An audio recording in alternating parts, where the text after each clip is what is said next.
This June 13th City Commission meeting will come to order. Madam City Manager. Will you please stand and join me in the invocation?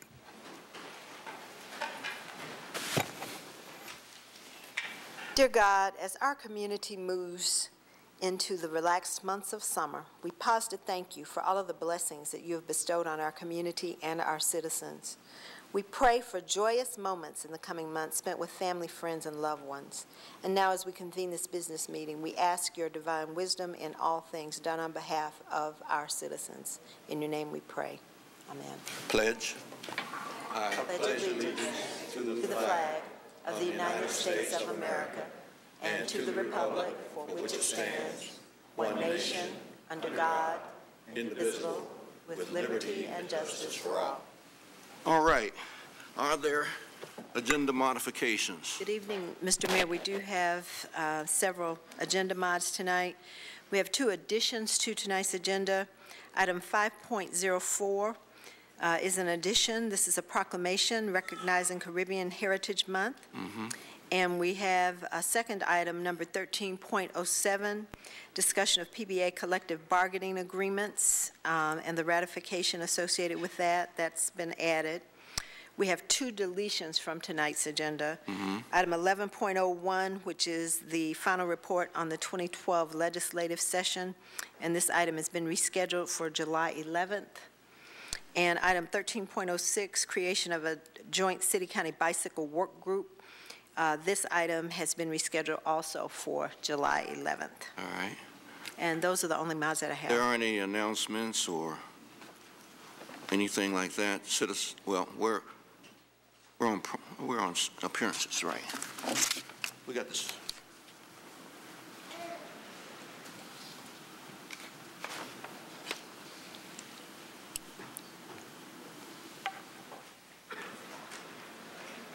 Yes.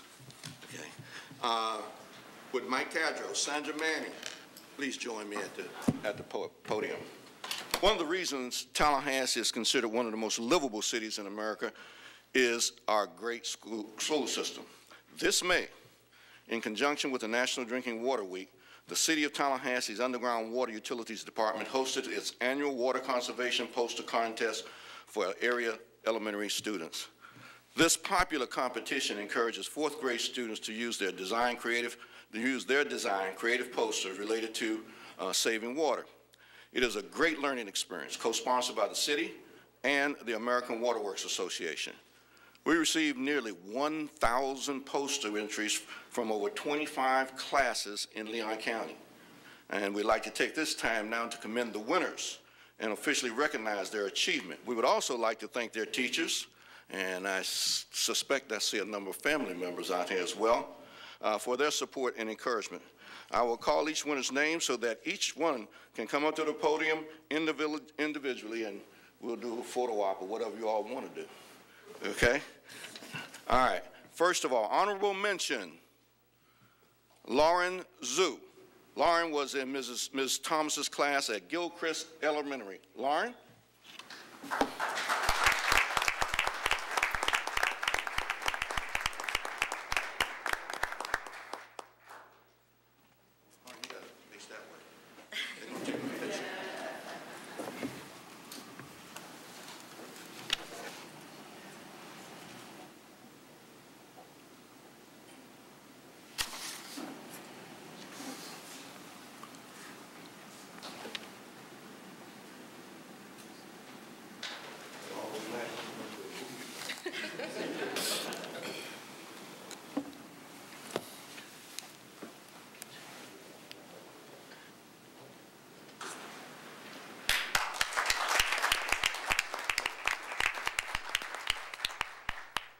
Third place, Carolyn Kynock. Carolyn was in Ms.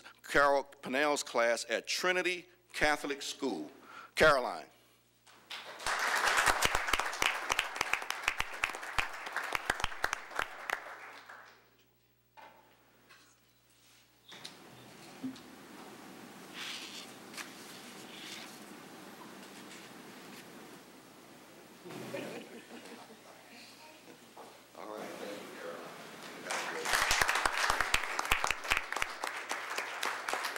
Second place, Gracie Miller. Gracie was in Ms. Kim Morris' class at DeSoto Trail Elementary. Unfortunately, she can't be here with us. She's on vacation. She's on vacation. Good for her. And then she got her priorities right. Okay, but Ms. Morris is here to accept the award on her behalf. Come on.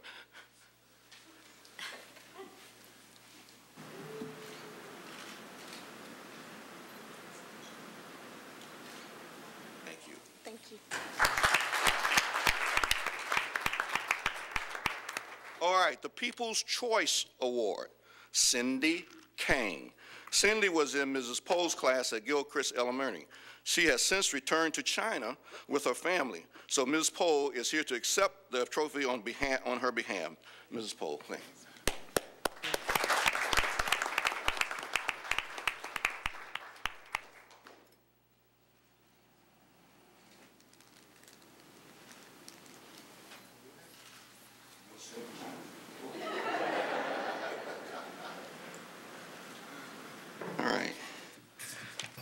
First place.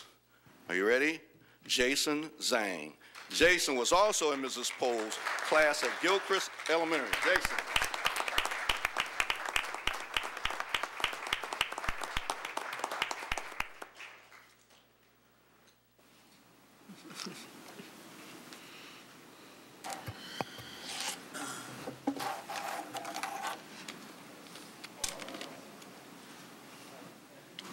Thank you, Jason. Congratulations to all of you. On behalf of the City of Tallahassee, we thank you all for doing your part to help promote water conservation. The city has long been committed to this effort.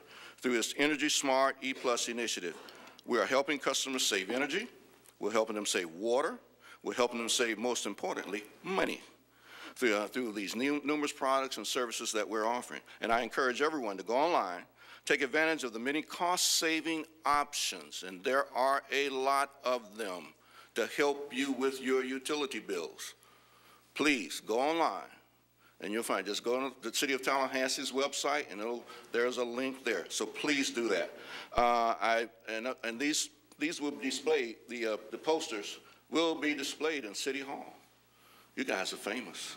Thank you very much. All right, we appreciate it. Thank you. Mike? Mr. Mayor, Commissioner, Madam Manager, and appointed official, it gives me great pleasure to tell you how proud we are to be here today and how proud to be a part of the best utility in the nation. Yay. We all know.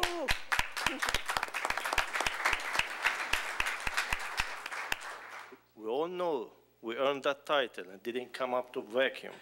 It is tribute to a host of programs, as the mayor said. One of the most critical programs is reaching out to the community and to our kids and children in the school system. In this, I want to take the opportunity to thank all the men and women in the underground utility that work diligently round the clock to deliver the safest and the best drinking water to all of our customers every minute, every day. Also, I would like to thank Utility Customer Business Services for their support and coordinating this project for us with the school board. Thanks to all the teachers, parents, and of course the students. You have finished your first science project. In closing, I would like to thank all of our city commissioners and Madam Manager and all the appointed officials for their continued support and pushing the envelope to have the best utility in the nation, this community. Thank you very much.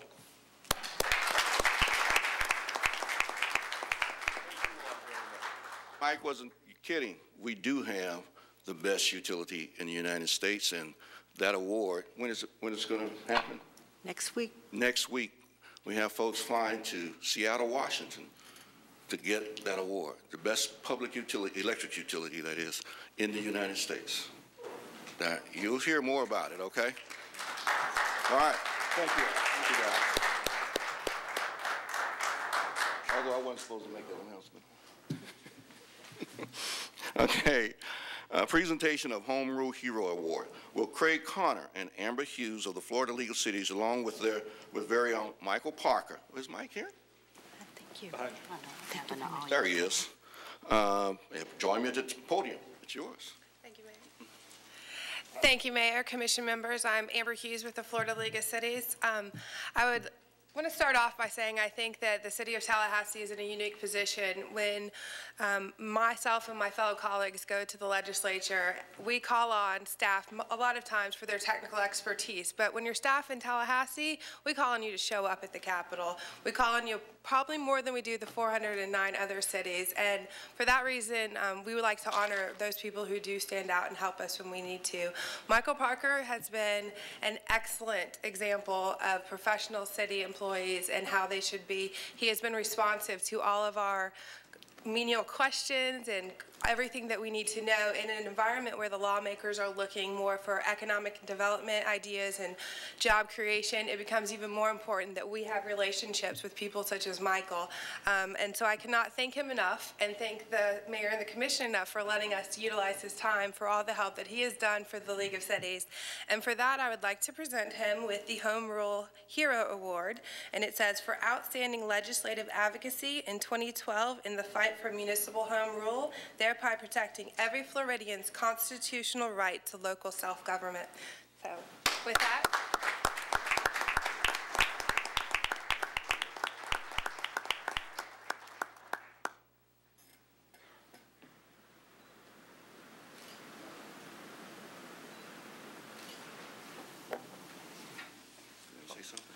Oh, I want to thank for the opportunity to work with the Florida League of Cities legislative staff in helping to educate the legislature on the importance of self-determination for local governments when they're undertaking their duties. Thank you.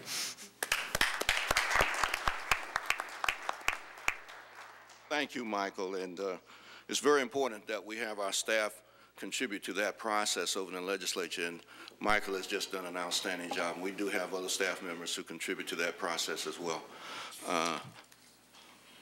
Well, Michael Rutherford, this is a good one. Michael Rutherford, please join me. It is always bittersweet to see an employee of the City of Tallahassee in a retirement. Bittersweet, it really is, especially one as dynamic as Michael Parker. Come on up. Michael Rutherford. Michael Rutherford. Michael Parker too, but Michael Rutherford Michael right Parker now. was the other guy. They look alike.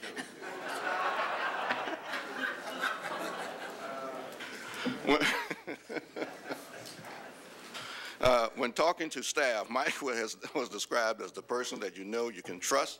You can trust to call when citizens' concerns escalate. And I might say he has really been a help in my office on many occasions with my assistant, Melissa Ingram, and we really appreciate. She says she just calls you and it gets done, and that's what we like. You always knew that if you referred a citizen to Mike, the citizen would be happy. Even when citizens didn't quite get the answer that was wanted, they would convey that they always felt listened to, appreciated, and valued. If a citizen ever called my office after talking to Mike, it was always to thank us for putting them with someone that could help them.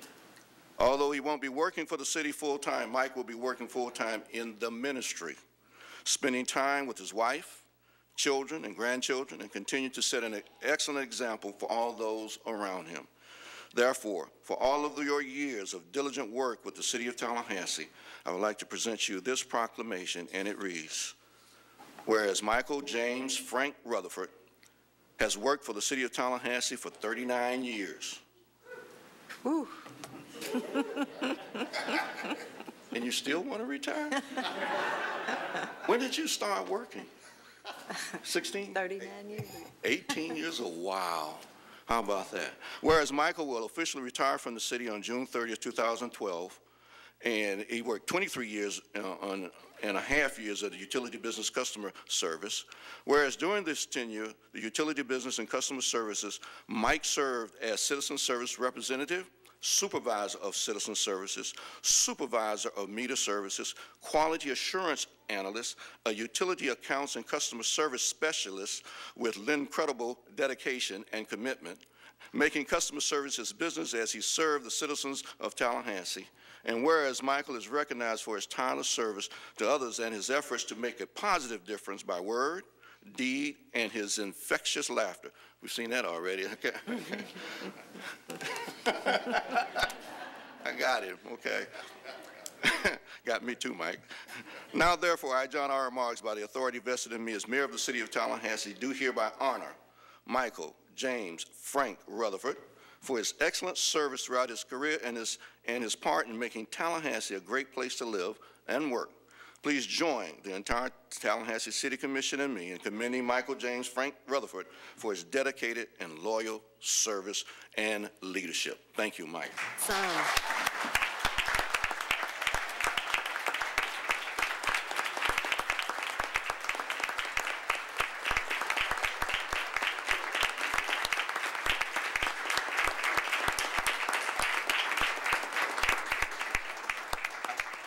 I may have made a mistake inviting a preacher to come to the podium, but we're going to take our chances. No, I just want to say thank you. It's been fun. It's been quite enjoyable, and I'm going to miss the folks I work with, so thank you for the opportunity.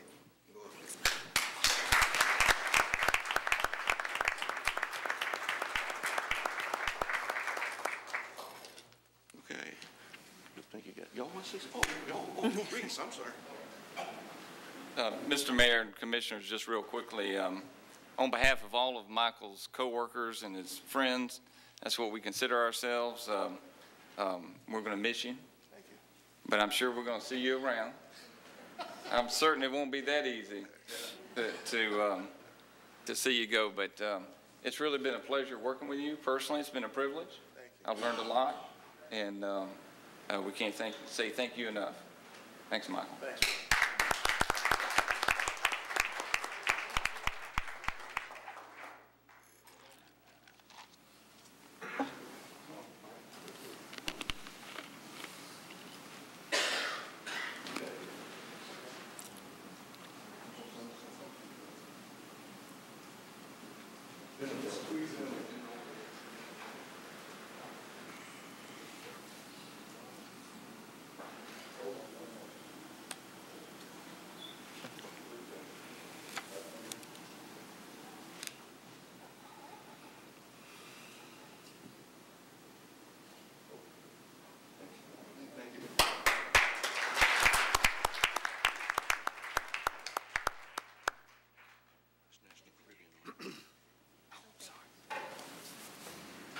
Okay, will Faith Clark, President of the Caribbean American Heritage Council, along with Dr. Brenda Anthony, Dr. Jean Bourdoin, Mr. St. Clair Moraine, Dr. Winston Roberts, and Dr. Wayne Sampson, please join me at the podium. As mayor and on behalf of the city of Tallahassee, I would like to present this proclamation to you all honoring National Caribbean American Month. And I would like to thank you for what you do to contribute to the diversity that Tallahassee has and is so proud of. And that proclamation reads as follows. Whereas this year marks the 6th anniversary since President George W. Bush proclaimed June as National Caribbean Heritage Month. Whereas during this month, we celebrate the great contributions of Caribbean Americans to the fabric of our nation and pay tribute to the bonds of friendship that unite the United States and the Caribbean countries. Whereas many Caribbean Americans have influenced our nation's history, to include just a few: Alexander Hamilton, a founding father of the United States and the first Secretary of the Treasury; Jean-Baptiste Dussault, the pioneer settler of Chicago; Shirley Chisholm, the first African-American woman congressman and first African-American female candidate for president. Whereas generations of Caribbean immigrants and their descendants have made Florida their home and preserved their rich cultural heritage that have now become part of our state's history. Whereas Caribbean Americans have contributed to the economic development of the city of Tallahassee as educators, journalists, physicians, business owners, and scientists.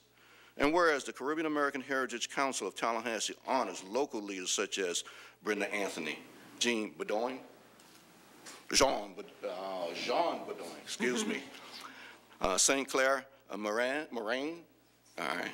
Winston Roberts and Wayne Sampson for their contributions to our community and the Caribbean region. Now, therefore, I, John R. Marks, by the authority vested in me as mayor of the city of Tallahassee, officially proclaim June 2012 as National Caribbean American Heritage Month. And this in the city of Tallahassee, and ask our citizens to participate in activities to observe National Caribbean American Heritage Month. Thank you very much. And who is the spokesman here? Faith nominated me.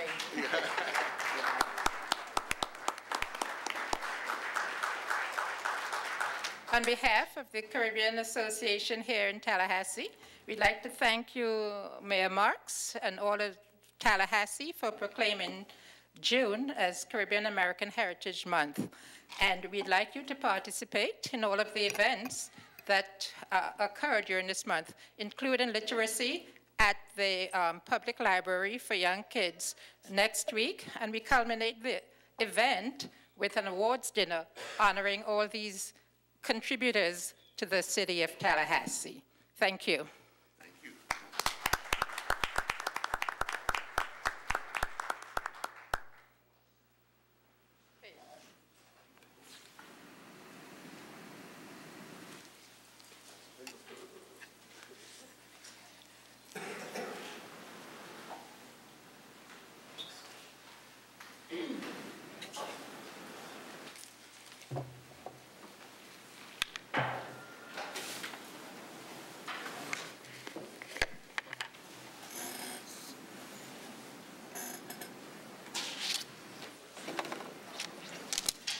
The Caribbean Award that we just gave us is kind of special to me also because my daughter-in-law has roots in the Caribbean islands, so it really is very special. Thank you.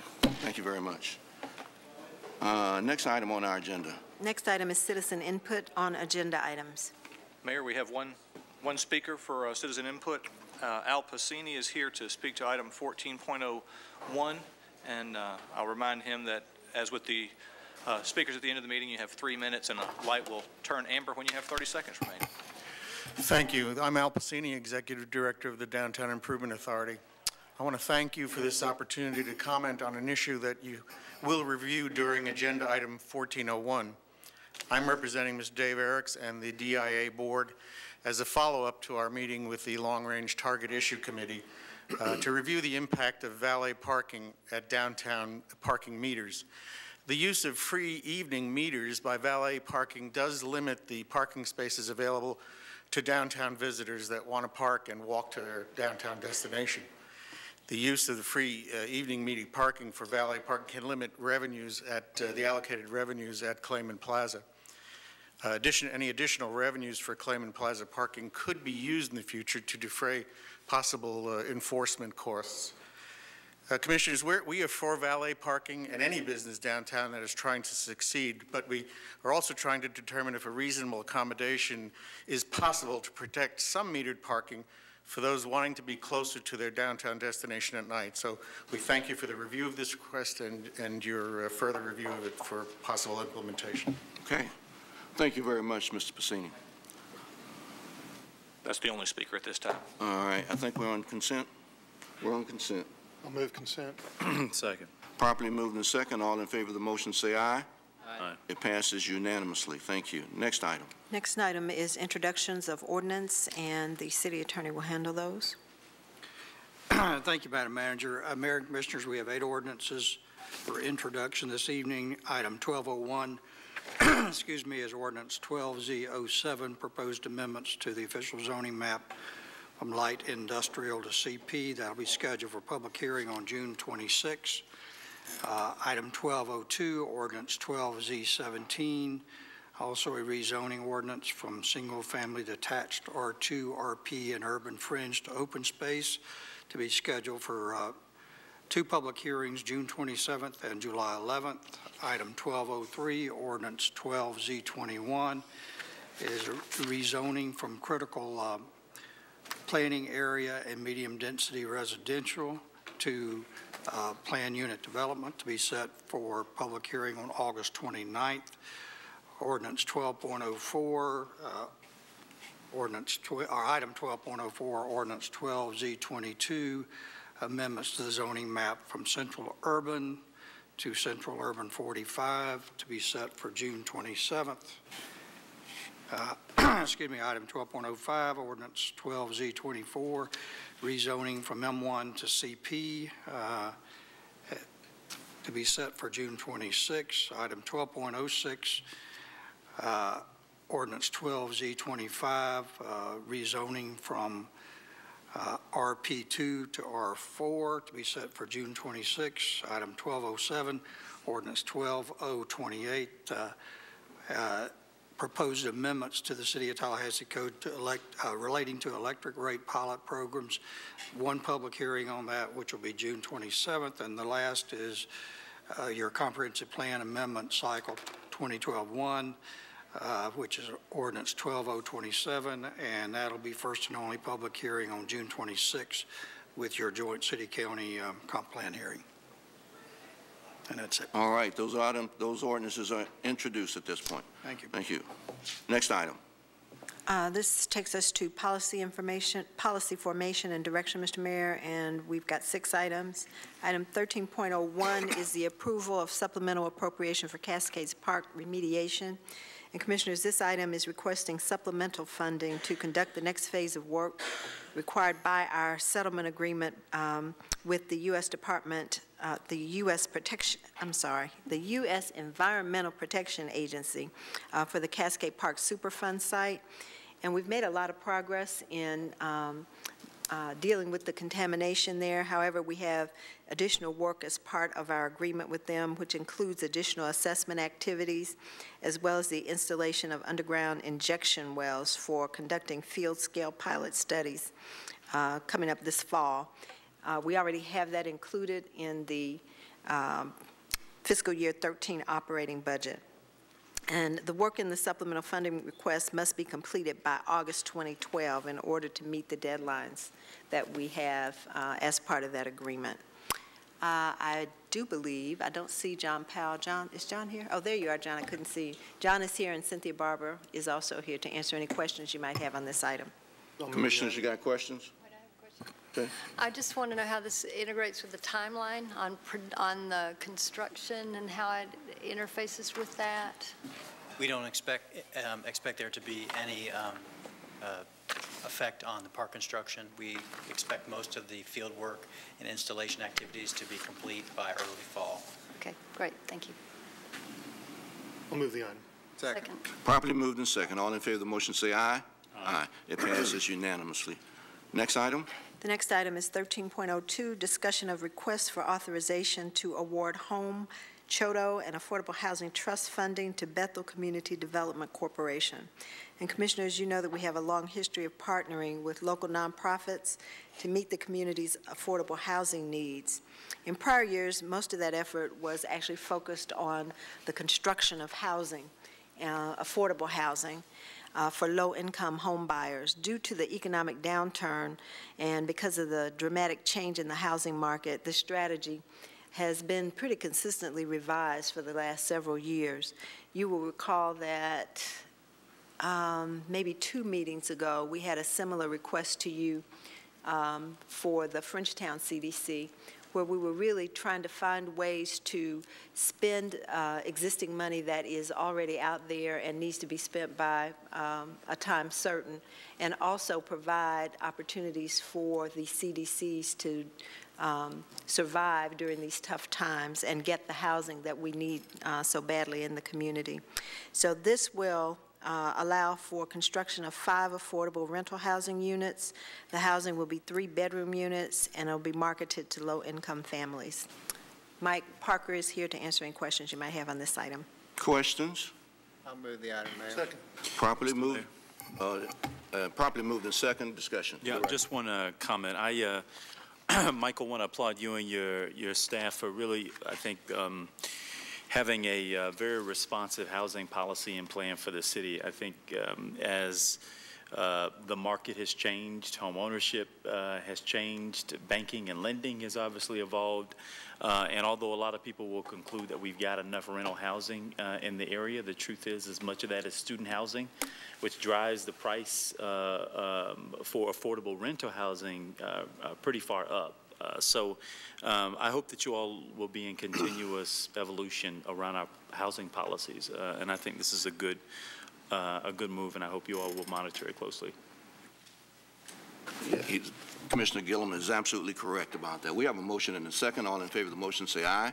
Aye. It passes unanimously. Next item. The next item is 13.03, approval to extend agreement for solid waste collection services.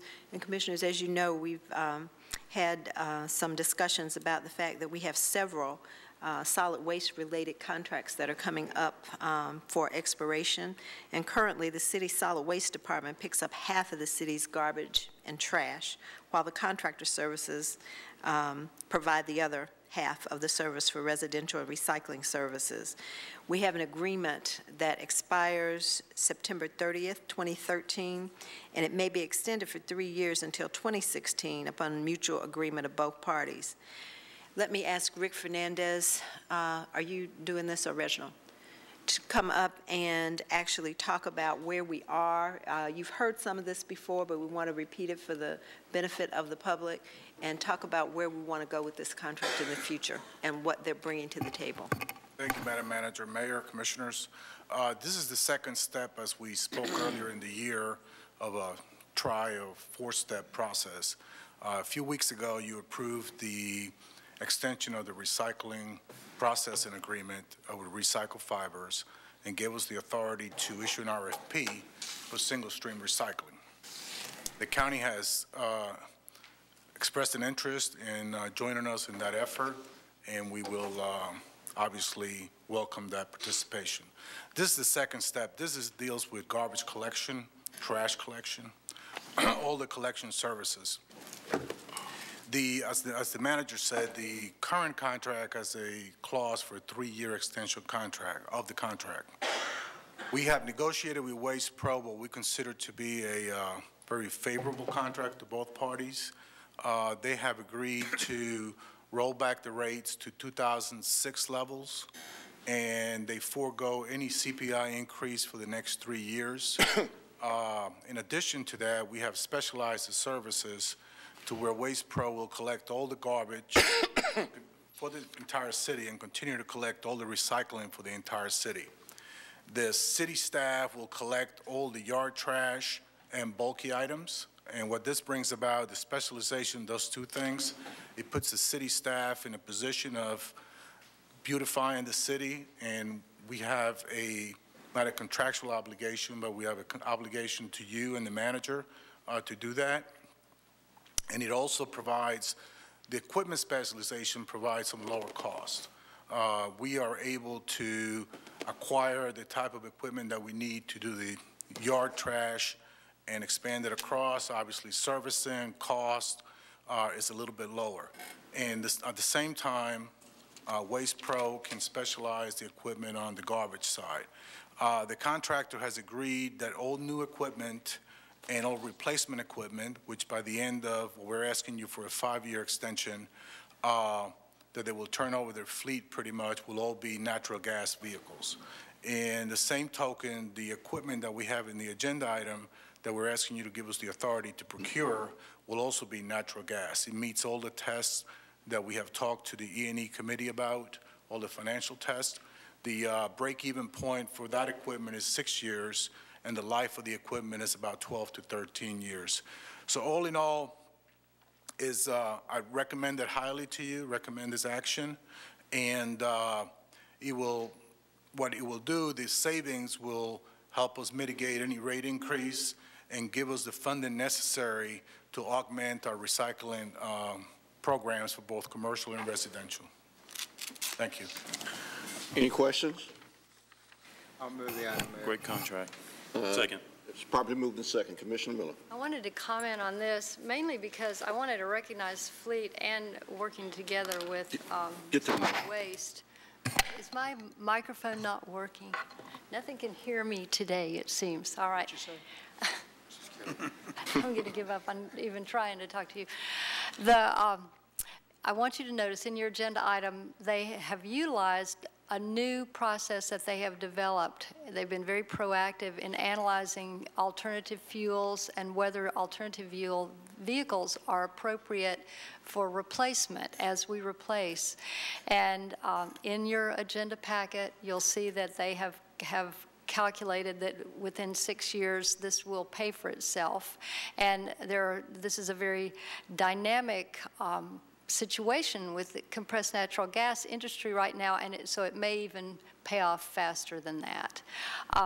I just did want to bring that to your attention. You'll hear a little bit more, not much more about that, but that was one of the portions of the E&E report tonight, and here it is right here in our agenda packet. We're already using it. So thank you. You're doing a good job on that. I think it's a very good contract. I think, am I right? Now we're reducing rates.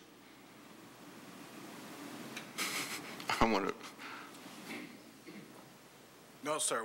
What we're doing is mitigating any rate increase. Okay. Any increases that were in place will not be put in place. I got you. But that'll mount eventually to a rate reduction. Just want to make that clear for the public.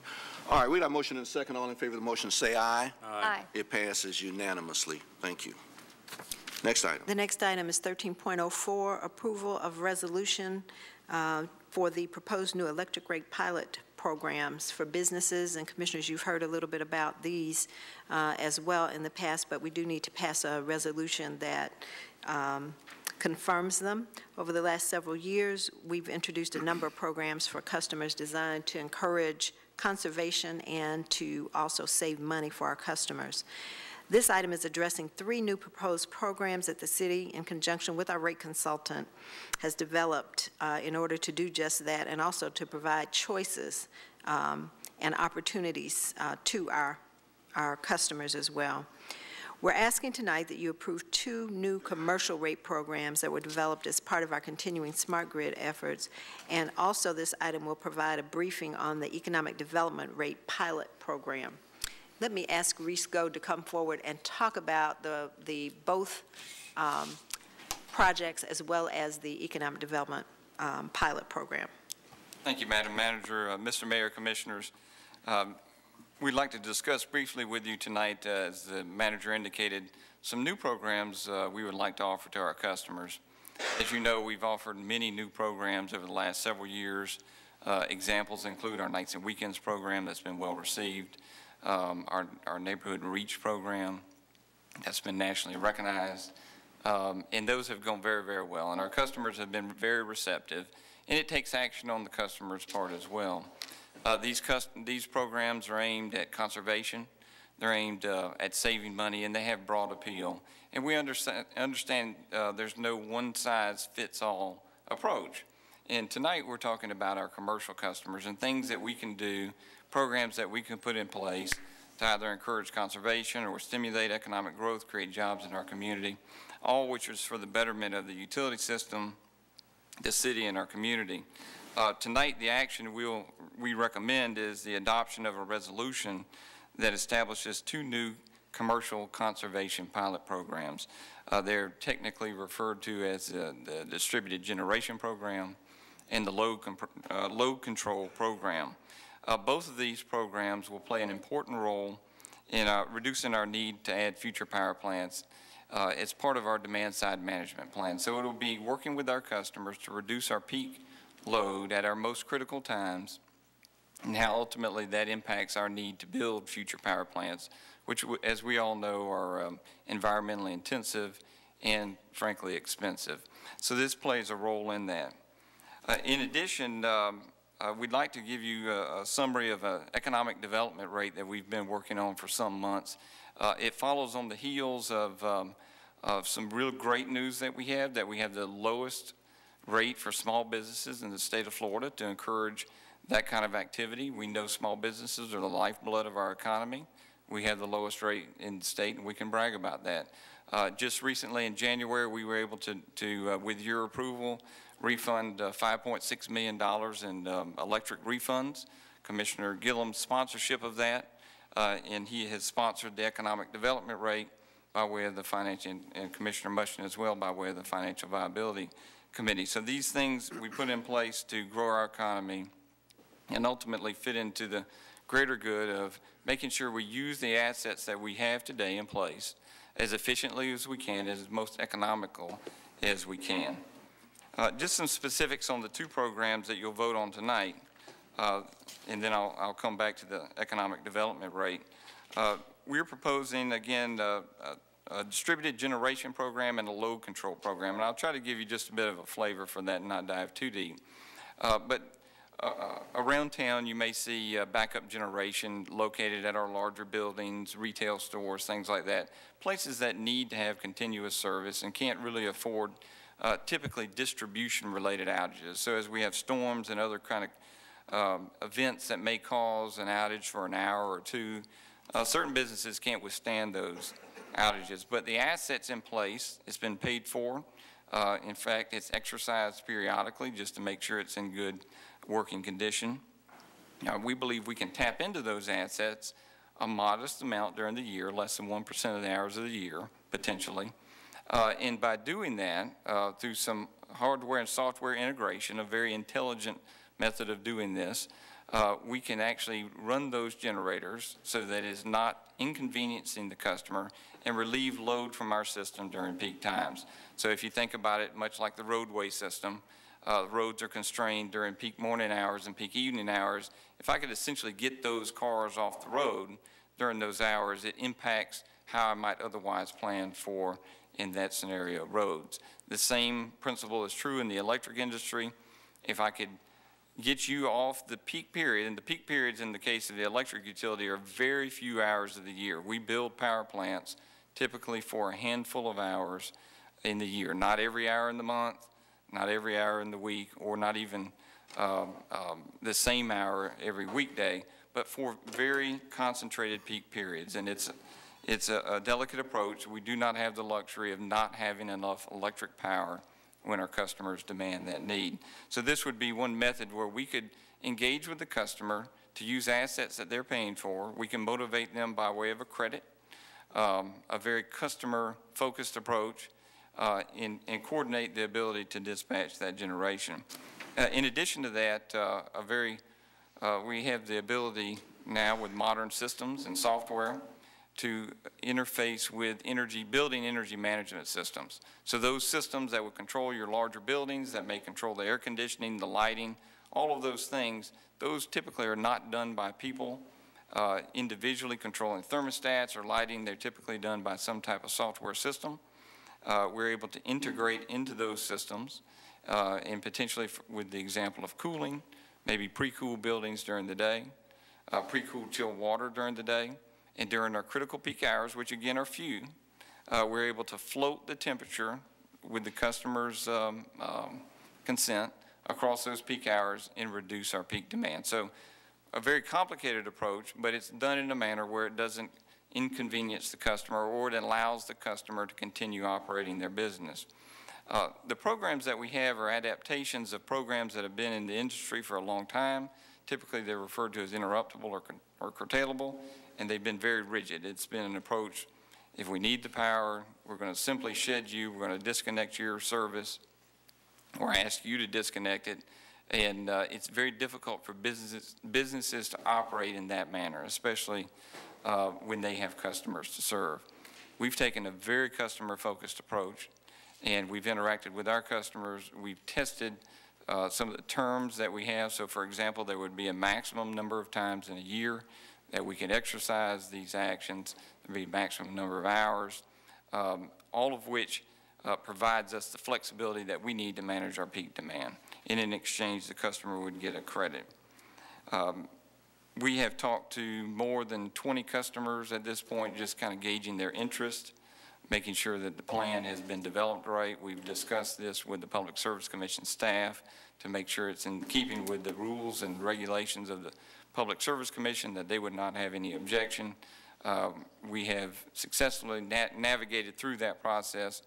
A lot of positive feedback from our customers, a lot of interest from customers that we would not have originally thought would be interested in.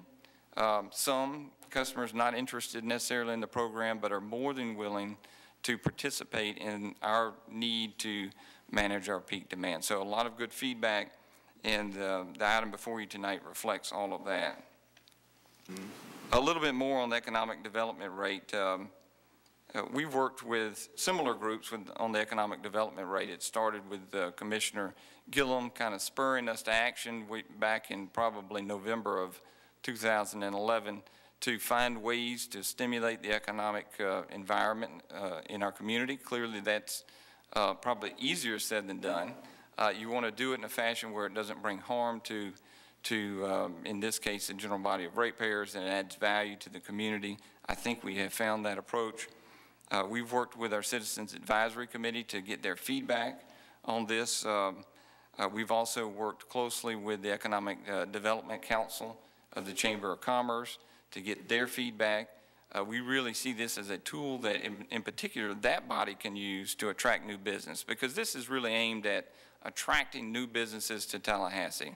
The essence of it would be if you bring a minimum load of 200 kW, and just to put that in perspective, we have in the small hundreds of customers that would have that size of load today. So we have 114,000 customers on our system. Not many would have that size of load. So we're talking larger businesses. The original proposal was at 350 kW. We actually modified it downward, tested it based on the comments of the Economic Development Council, and that they thought a rich target might be those offices, in particular IT-based offices that may have computer hardware load, that bring a professional staff, and would have offices sizable, more than 10-person offices. So we tested it. We felt comfortable with that threshold based on the data we have available to our system, and we thought that would provide good value. We also expanded it to include, for availability, the occupancy of of vacant buildings. So we know that's a topic of discussion periodically. You'll see, I'll refer to the kind of the big box retailers. There's a grocery store, for example, vacant grocery store on Monroe that was vacated probably a couple of years ago. We would all like to see those buildings occupied. The Citizens Advisory Committee strongly recommended that we consider including those types of structures in this rate. We felt that was well warranted, so we have included that based on their recommendation. And we've also created a little flexibility in the expansion of new business. We heard a lot of businesses that exist today. Clearly, that's who we tested this on, businesses that exist in Tallahassee today. We wanted their business acumen, we wanted to take advantage of their business acumen, but really we wanted to find ways that, how could we encourage people like you? And they focused a lot on, well, what if I wanted to expand my business? Something that I had not otherwise planned to do, but if the conditions were ripe, I would do it. We've kind of opened that door a little bit and said, instead of the 200 kW threshold, recognizing that you already have load on the system, we'll have a 100 kW threshold, such that as long as your total load exceeds 200 kW. We wanted to make it reasonable enough to where we could attract the expansion of new business. It may be in addition to their business. It may be that their footprint doesn't change, but they add processes that create new load. That's been included as well. So ultimately what this does is it establishes some minimum usage thresholds, some minimum criteria that are aimed at bringing new customers, new neighbors, if you will, new jobs to Tallahassee. And in exchange, we would give a time-limited discount that would begin at 20% of the base rate and decline by 5% over a 5-year period, such that year 5 is 0%. And then correspondingly, the customer would have the obligation to retain those jobs, retain that load, and stand up to the agreement that we've had. The Economic Development Council welcomes this rate. They believe it will be an effective tool among many. I think Tallahassee has a lot going for it. I'm a little biased in that regard, but it will be an effective tool according to the EDC, and I think they would be a prime user of that. I want to be clear on that. I'm briefing you on that matter, but there will be a public hearing regarding the ordinance change introduced in ordinance tonight that will enable the structure that we're proposing. There'll be, I'm sure, another presentation and discussion of this matter in 2 weeks at your June 27th meeting. So tonight we're asking that you vote on the rate resolution that would approve the commercial conservation rates, and there'll be an additional discussion about the economic development rate. That'll add to our list of choices and options for our customers. Move acceptance. Second. Properly moved. That was quick. Properly moved in second. Comments? Commissioner. Yeah, well, first I want to congratulate and thank Reese and and Rick principally, as well as your staffs, for really being willing to think out of the box about what are the assets that exist here within the government and how can we better leverage them for economic development opportunity. I think the Commission has given very, very strong direction that we take job creation, not just job creation, but the sustainability of existing jobs in this community very seriously. And I think our actions over the last 3 years will point to that. And want to also thank Sue and you, Beth. I think this is going to be a really awesome new feather to put in the economic development toolkit as you go out and talk to businesses and try to attract them to the area. I think the adjustments to make way for businesses that are here that want to expand and to incent that to a degree is awesome, as well as the relocation and the reuse component of this. I think also another strong incentive for getting folks to make reinvestments. On the sort of fiscal responsibility side, which I think is something we have to balance up here, particularly as it relates to the electric utility, what I like most, I think, about this particular plan is that, the energy that we are creating, you can't store it. And so right now we are creating excess capacity, and we do have excess capacity in the system. And I think that's certainly a good thing that we're not in a place of need, but it's a bad thing in the fact that you can be wasteful to some extent, because we only build to meet, as the staff said, peak capacity demand, which isn't every day necessarily, every week, every month, certainly every year you'll get that. But this doesn't add cost to the average customer. And I think what we want to be obviously watchful for is, as we get folks enrolled and taking advantage of this, that we're constantly watching for the fact that our residential customers aren't necessarily eating or underwriting this new benefit. And again, I think you all have done the research, the science, to make sure that what we're talking about is excess capacity being put to good use. But we certainly want to be watchful for that as the program goes forward. The other positive side to it is that you roll off of it. And so the same business won't forever be able to benefit off of this incentive, that after 5 years, you roll off and it potentially creates another opportunity for us to extend that benefit to someone else, assuming that we'll continue to generate excess capacity in the system. So again, thank you, and looking forward to the final consideration of this next week.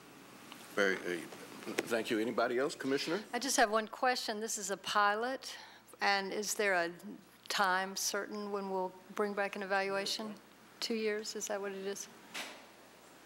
Yes, ma'am. In all cases, it would be a 2-year pilot. Okay, all right, thank you. Reese, how does our smart grid program play, or what role does it play, if any, in this whole changing of rate structures and things like that? With regard to the commercial conservation rates, they're considered an integral part of the smart grid. They're executed via software commands and hardware that would be placed. It is considered the smart grid. Okay. Anything else? But that's primarily it? Yes, sir. All right, great. Glad to hear that. Really am. Do we have a motion and a second? All in favor of the motion, say aye. Aye. Aye. It passes unanimously. Next item. The next item is item 13.05, a discussion of authorization of payment for emergency HVAC repairs at the Animal Services Center.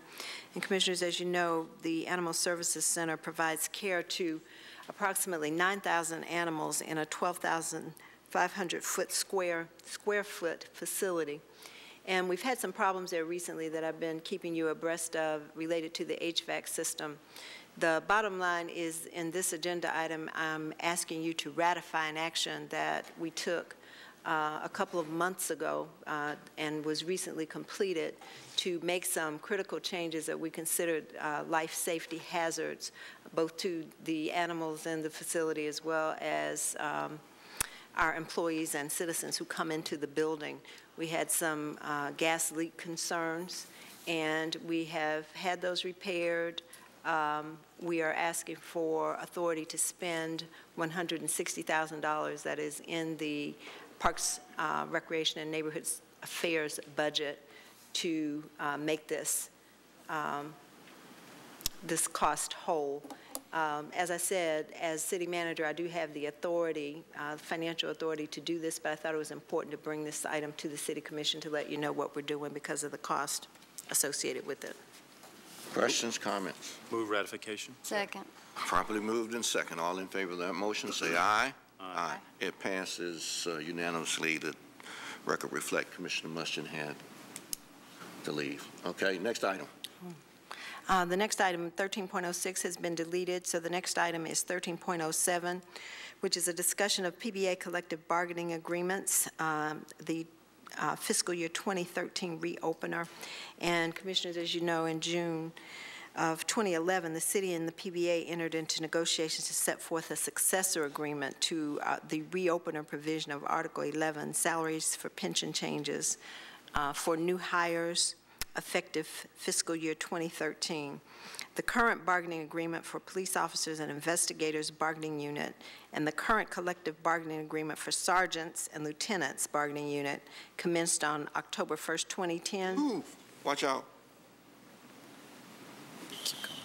Keep going. Wait a minute. Okay. All right. Goodness. The contract commenced on October 1st, 2010 and extends through September 30th of 2013. We did reach settlement with the PBA, and the terms of the agreement covering both the police officers, the investigators, and the sergeants and lieutenants bargaining units were ratified on June 4th.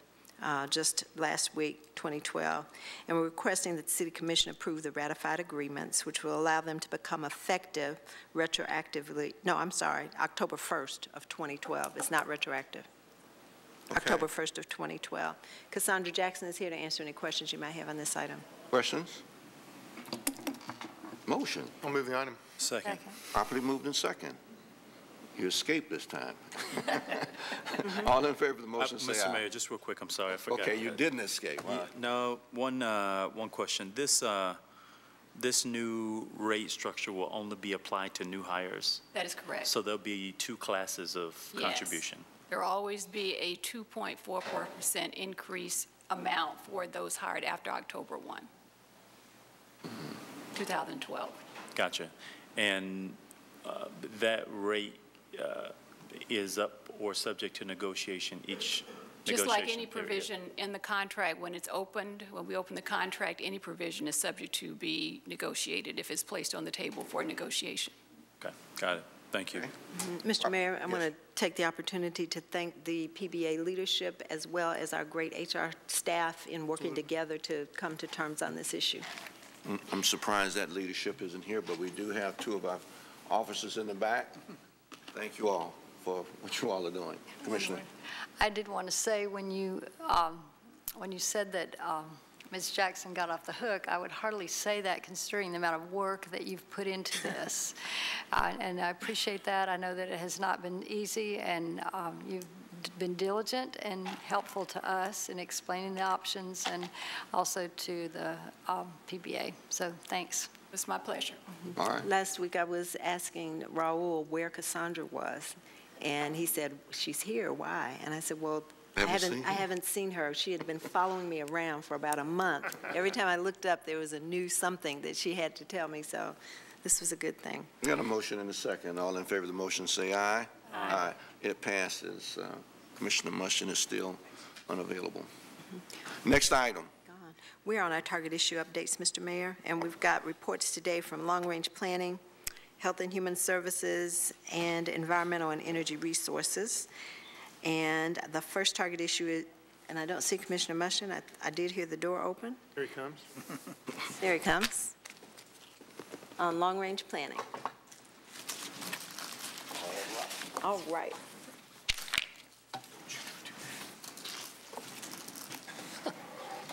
We've actually had a couple of long-range planning target issue meetings since we last met, one on the 29th and then one yesterday, I think. So on the 29th, we had a kind of lengthy discussion about downtown valet parking, and I'd asked the staff actually to maybe adjust the way these come to us, because we've had several on the long-range committee, several instances of things that I wasn't aware was any kind of problem that just kind of show up at the committee with ordinance in hand, and we're kind of, a lot of staff time put into it, and we're kind of like, you know, oh, do we really want to do this? And some of them you've seen, for instance, the one, you know, about knocking on people's doors, and you remember the yard sale thing. So we've got kind of a number of these that I'm a little concerned that one or two people complain, and suddenly we're running around in circles doing an ordinance. So what I've asked the staff to do is in the future, let's bring these to us in concept. If people think there's a problem, let's vet it a little bit before we spend a whole bunch of time doing something. So having said that, on this particular one, we discussed it for some time, want to bring it to you to see what you think. I was not aware that this was a problem, but you know, judging from some of the folks that visited with us, they felt like it was and has been, and Commissioner Miller, I think, has heard quite a bit of this on the DIA. But the bottom line is, folks that use the downtown valet services, the valets have been using the free on-street parking, which kind of ties that up for somebody that wants to use it for something other than valet, and also kind of tends to facilitate the valet need if all the other parking's filled up. So the suggestion was that we put an ordinance in place that prohibits the valet parking folks from using the meters, that they have to use Claymont Plaza or areas that they've contracted with. I personally did not feel super strongly about this, but we checked around. There are other communities that do this. St. Pete does this. I don't remember where else. Mr. Norvell from the City Attorney's Office was kind of staffing this. So anyway, I just wanted to bring it to you guys and see kind of what your thought was on that. An ordinance, I'm not quite sure this requires an ordinance. Have we attempted to, those businesses that do valet parking, have we attempted at this point in time just to see whether or not they would just abide by that concept rather than going through an ordinance I think if process? Lou Norvell could fill you in, he's been party to all the discussion too. And Mr. Mayor, there have been some discussions with the valet services about a voluntary agreement that they would not park in the metered spaces. At least initially, they indicated that they would avoid the metered spaces. In practice, though, as I understand it, the valets are still parking in the metered spaces, and there's nothing that prohibits them from doing it. They can, a valet can park a vehicle in a metered space just like any vehicle owner can. No, I understand that, but are you saying that we've tried the voluntary and it's just not working? Yes, there have been discussions with the valets, and they are still parking in the metered spaces. Commissioner? Yeah, how do you enforce this? Other cities that do it, it has to be by visual observation. A parking enforcement officer would have to see a valet park a vehicle in a metered space and then issue a citation. We have some issues here. We don't have parking enforcement after 6 o'clock at night for any metered spaces or on weekends. But in the cities that do it, they will require the valets to wear uniforms that identify them as valets, and it would be on visual observation of the violation. So how do you enforce the valet wearing the uniform? I mean, we're starting to get into a lot of stuff here that cities that do it have a fairly comprehensive administrative program where they license the valets. They require them to have parking programs where they designate their parking. Miami, I believe, requires a $500 fee where they're registered. So enforcement is an issue. Commissioner? I totally don't have a real sense of the scale of the problem. And I'm wondering how you all have assessed the scale of the problem. This issue came to the Long Range Target Issue Committee at the request of the DIA. So what we have is DIA member Dave Eriks, who is a part owner of Clyde and Costello's and also owner of the Paradigm Building, made the request to DIA and the board passed it. So that's how it came to the committee. There is disagreement as to whether or not this is necessary.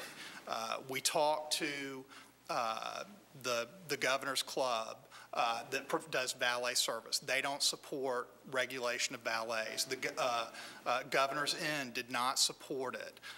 Capitol Valet did not support it. So you have differing views of it. And this is fairly isolated. The interested parties are generally Adams Street businesses. So just so that I'm also clear, is part of the claim that maybe when the valet car is moved, that other people don't have an opportunity to then take the slot because it's being held for the next valet car to be placed there? Or, I mean, I'm just trying to figure out how it is. They are free parking after hours, so we're not even dealing with money here. That if a space is vacant and I drive past it, I'll park there. So what is the difference between me, Joe Smo, and somebody else if looking for an available slot? Mr. Eriks' position has been that those customers that are not using valet parking should have easier access to these metered spaces, and that the valets, as a business that are providing this service, should have to park farther away or off-street, so there just wouldn't be the competition between an owner-parked vehicle and a valet-parked vehicle. And are they overnight stays? Are these No, this visits? is just Restaurant. You want to come to Andrew's Restaurant and you want a place to park. Make the valets park farther away, let the folks that park for themselves have more parking spaces. Gotcha, okay. Well, there will be one overnight possibility, and that's with the Governor's Inn. They would require that they be gone by a certain hour, I assume, in the morning. And Governor's Inn, as I understand it, if they are parking for their guests, they do have leased parking spaces in Clayman Plaza. Okay. So that would be their determination. Right now, they could make a decision as to how long they needed to park the vehicle, but I'm assuming for overnight guests that they would put their vehicles in Clayman Plaza.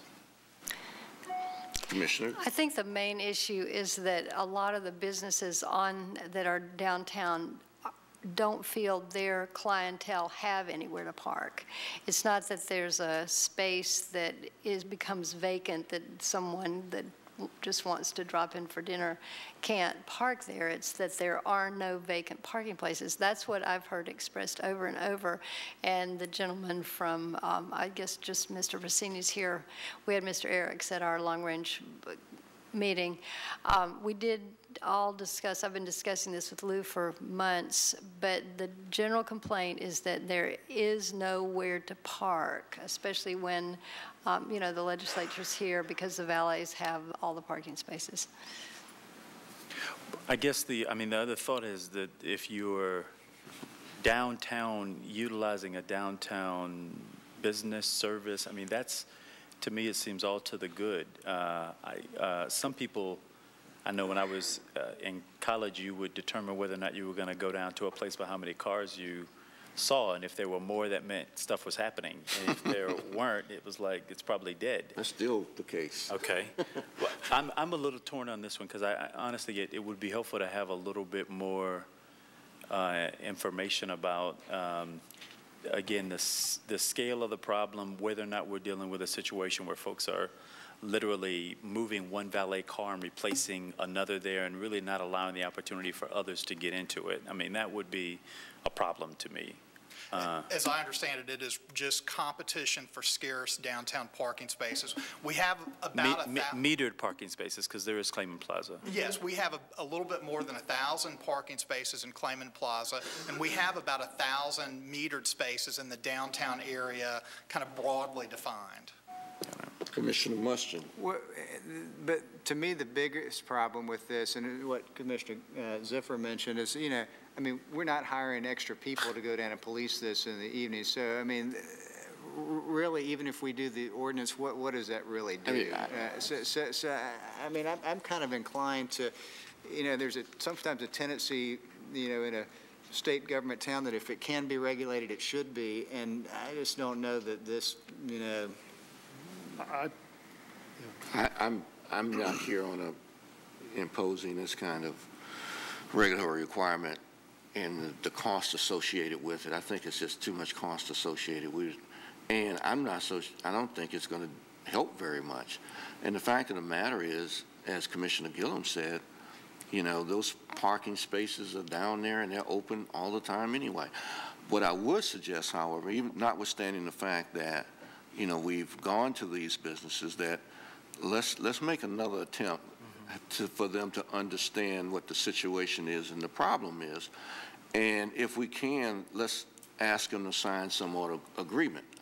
If it's possible, ask them to sign some agreement and educate their valet parkers that, this hurts everybody's business, apparently. It's not good for everybody. It could be good. Commissioner Gillum is right. If you see a lot of cars down there, a lot of people will stop. But it's not really good. And I'm not, at this point, ready to impose another level of regulation on something like this. I'm just not there. Commissioner Gifford. Yeah. The only other, I want to echo your comment about sort of the common benefit, common purpose here. If we could serve more of a facilitatory role with the merchants that are in the downtown area, the restaurateurs, so on and so forth, to understand, this is an issue, and there's probably a way that reasonable thinking people could resolve this short of it coming to the commission for an ordinance. Ooh, I can see the hearings on that ordinance. Commissioner Yeah, I was just going to say, it seems to me that the leverage really isn't with the valet companies. It's with the business owners that they're valeting for, because they are taking spaces for those folks that may be going. And you used Andrews, for example. People may valet to go to Andrews, but the people that are just driving that want to park their own car all of a sudden may not go to Andrews because of that. So I think really the appropriate thing is to reach out to the business owners and ask them to arrange with their valet services not to. Otherwise, it's too complicated for me, and enforcement's too difficult, so I couldn't support it. I tell you what, I don't want to even try and begin to decipher an ordinance that would cover this.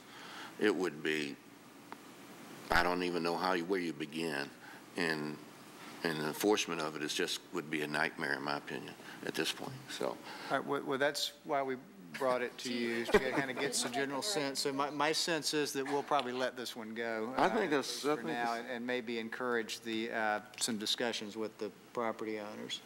Mm-hmm.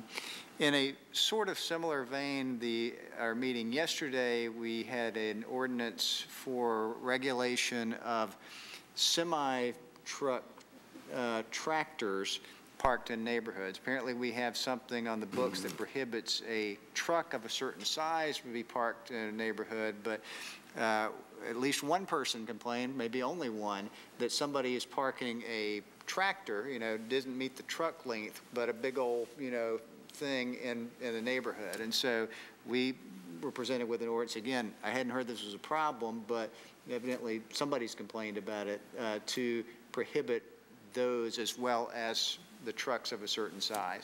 That one, I think we were inclined, again, without feeling overly strongly about it, to forward on to you for consideration. But that's the type of thing that we seem to see a lot there, and I'm trying to get a handle on the process so we don't just waste a lot of staff time and otherwise for stuff we're not going to do. On that one, I would like to wait and see how really serious a problem it is. I can't imagine that there are a lot of semi-trucks parked in neighborhoods, and maybe there's another way to address it if it's a nuisance. I don't know whether or not you can classify it as a nuisance and tell the individual who's parking it there that it is. I don't know, and Jim, you would have to take a look at that and see whether or not, in fact, it would be classified as a nuisance in the neighborhood. But I'm not so sure how widespread the problem is. And I'd like to see more to make that before I make a decision on that one. All right, well, that one I think will be coming to the commission, so we'll ask the staff to provide some more information on that piece of it as well. And I'd like Jim to tell us whether we can force something if we try and do it through nuisance ordinance. Okay. All right, the other thing that we had done at the meeting before last was a lengthy discussion of the historical preservation ordinance. This is one that we've heard a lot of controversy about. I think the staff has done a really remarkable job. There's been meetings and meetings and committees and meetings, and the Citizens Committee with the staff created something that, although everybody doesn't agree 100% with, there seemed to be majority agreement down the line in terms of a process, which is a huge achievement. I frankly didn't think that we would get there necessarily. So that'll be coming to you, but I think it's, everyone feels not, it's not perfect, but it fleshes out a lot of the problems that we saw with the Lafayette Park thing a couple of years ago in terms of how does the process work, who gets to vote, how do you treat vacant property, all that sort of stuff. So I think it was good work on that. Next. The next one is Commissioner Ziffer, Health and Human Services. I don't think we have anything quite as exciting as the parking downtown.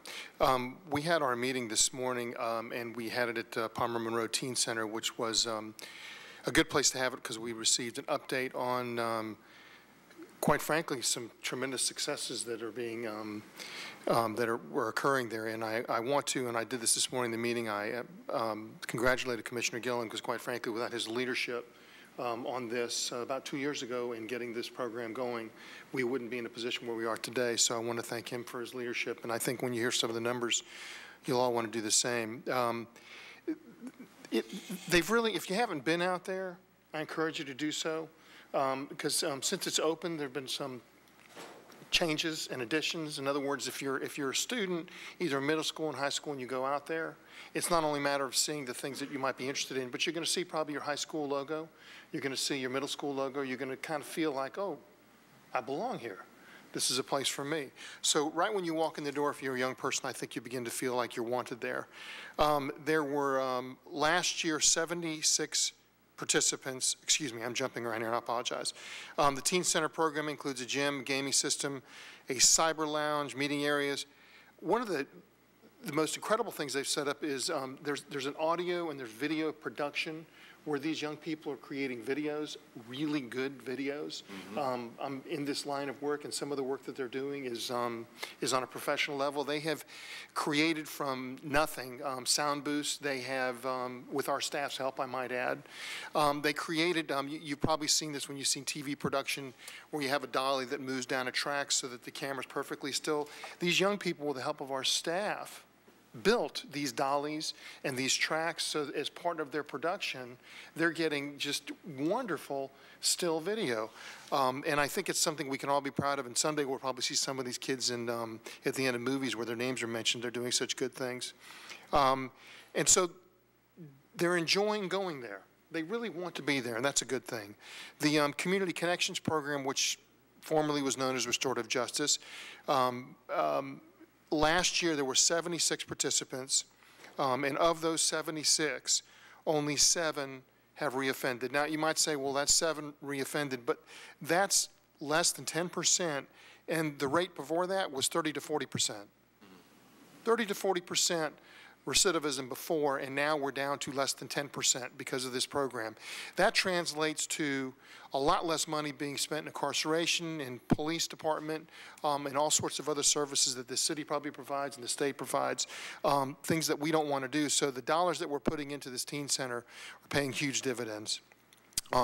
Tamika Smith and Rick Davidson have done some amazing things there with the Community Connections program, and like I said, with this video program and all the other services. It's just a really, if I were a kid, it's a cool place to go. And if you've got a problem, it's a cool place to get your act together. They've created a room where they actually work through those issues where it's comfortable, and it feels more like a living room than a place you're being sat down and being spoken to.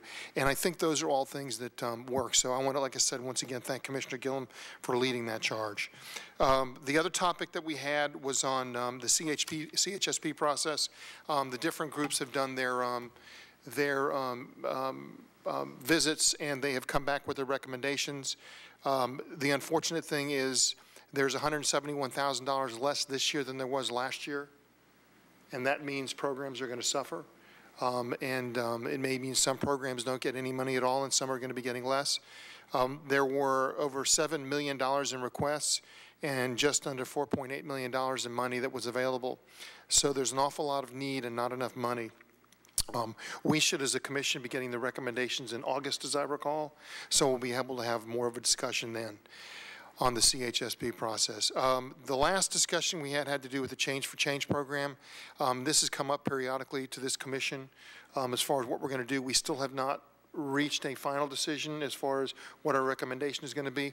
We did discuss today that we have asked staff to put together a fairly aggressive marketing program so that more people will know about the ability to up their utility bill to the next amount, so those dollars can go towards health and human services. Up to this point, it's been going to homeless efforts, and we're still working through some recommendations to this commission, which we should have, I would think, probably August or September, but we would like to kick the program off, whatever it is, in October, so we'll have those recommendations to you soon. If I understand correctly, the change for change would be from voluntarily to opting out. Is that what you're talking about? It would still be an opt-in program, Mayor. You would voluntarily opt in. We're just talking about being significantly more aggressive so that people know about it. Okay. When evidently the first year there was a $26,000 that went into the program, and there was a fairly substantial push at some point where it went up to $65,000, and pretty much since then it's leveled off. So the experience has been, if you do marketing and you get more people aware of the program, more people will opt in. So we're looking at different ways to make people aware. All right. Some of it may involve stuffers in the existing utility bills for those folks that are on e-pay. That we're trying to work through some opportunities there, work with students as they come to school here, because they're obviously going to be new users and they need to learn about the program. So Michelle Bone and her staff are working through different options for us, and they'll be having those to us soon. Okay. Very good. Excellent. Next. Commissioner Miller, Energy and Yes. Environmental Resources. Environmental and energy resources, target issues. Well, the first thing, there are 4 things we talked about at our last meeting. We talked about the Green Print, which is the new rebranded Tallahassee Sustainability Action Agenda. And as you can see, it's much easier to say. Now, it has been revised based on discussions that we've all had before. I have only just received a copy of this yesterday, and I have not had a chance to really look at it. And this will be on the E&E discussion for July 9th, 2012. So we'll see how that went and look over that. We also talked about, as I mentioned, when the agenda item was here, the fuel diversity program in fleet. Working with Rick Fernandez, Terry Lowe has really developed a very complicated, it looked like to me, way of analyzing whether you should buy an electric vehicle or a CNG, natural gas vehicle, or a diesel or gasoline, which one is appropriate for which type of vehicle. They have developed a way to analyze the payoff and how long it would take to get your money back. Because sometimes CNG, for example, may cost more than diesel, but then the fuel is a lot less expensive and that sort of thing. We got a chance to look at that tonight. They've been very proactive in researching this, and I was really impressed, and I was glad to see tonight that we were already putting that into place. We also talked about the REACH program. We had an update. Rick, question? Are you going to, the fleet diversity program, are we intending to bring that to the full commission so they can see exactly what that does? Okay. That's okay. I think it would make a really interesting presentation. Yeah, you really should see it. A lot of work went into it, and it works real well. Yeah, it was really interesting that they'd done all that work. As you know, the REACH has been an award-winning program. It continues to help us win awards for the various departments that are involved with it. And it's been very successful not only in gaining recognition from peer industry organizations, but also from our community and the people who have been involved in it. It's been going on for a couple of years now. So far, it's been into the Bond neighborhood, the greater Frenchtown neighborhood, and the Indian Head Lehigh neighborhood.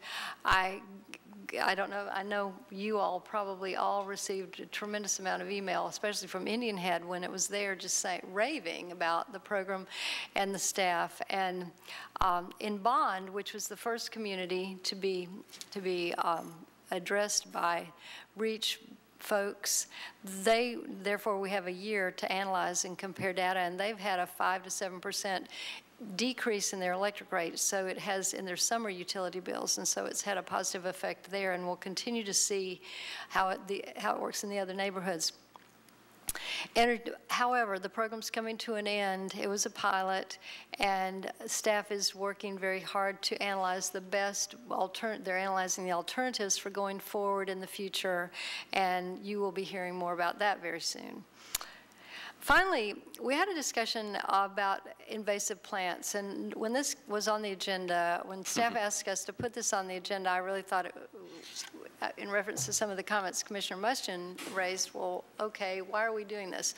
And so why should we worry about this? Well, keep in mind that these are called invasives, and in a sense it is an invasion, and you literally have to do battle with these plants in order to keep them at bay, or they will go right into not only wild areas, but your yard, your beds, and everywhere else.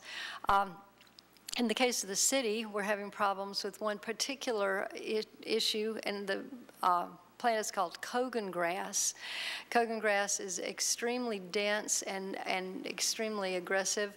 It is in our right-of-ways, it's on along our canopy roads, it's in our parks, it's in our golf courses, and so the topic of conversation is what's the best way to address this situation, because eradication is impossible, especially when a lot of land in the city is private. And so we discussed the fact that an education program is probably needed to help people to understand how problematic this is. One of the main problems is that it grows in a real dense, it grows very densely, and it's very flammable. So you literally have a risk of wildfire with this stuff. So you had a picture? I might have some in my yard. Well, I'm sure that one of our staff will be over there with a spray gun to take care of that, because we do not want it getting away. They just really want to try to keep it suppressed. And Leon County, FDOT, the city all have limited programs for addressing invasive plants. Now they're going to continue to monitor, continue to look for ways to coordinate with those other organizations, and also do some training. Public Works will be coordinating this, but they are proposing to do some training across the departments with staff in order to and in order for folks that are out on the street, well, literally on the golf courses and the right-of-ways in the parks, to recognize it so that we'll know where it is, and you can get out there and hit it with some herbicide. So that's basically what we're doing in E&E. Let me ask, I think the reports, would it be helpful if we could get just the outline printed on our board docs so we can see it beforehand and see at least what's going to be discussed, not the details? Do you have it? It's on board docs? Oh, on board, yes, I agree with you. I looked there too, and I think that would be easy to do. Just whatever. Yeah, but just whatever, so we'll know what's coming. That's all. That's what I'm saying. Okay. All right. Next item. We're on unagended speakers. All right. Mayor, we have several speakers tonight, the first of which is George McGuire. Is George McGuire here? Mr. McGuire. Apparently he's not here. Okay. Next speaker is Dr. Erwin Jackson. I'll remind him and other speakers, if you will, give us your name and address for the record. You'll have 3 minutes for your remarks, and the light in front of you will turn yellow with 30 seconds remaining.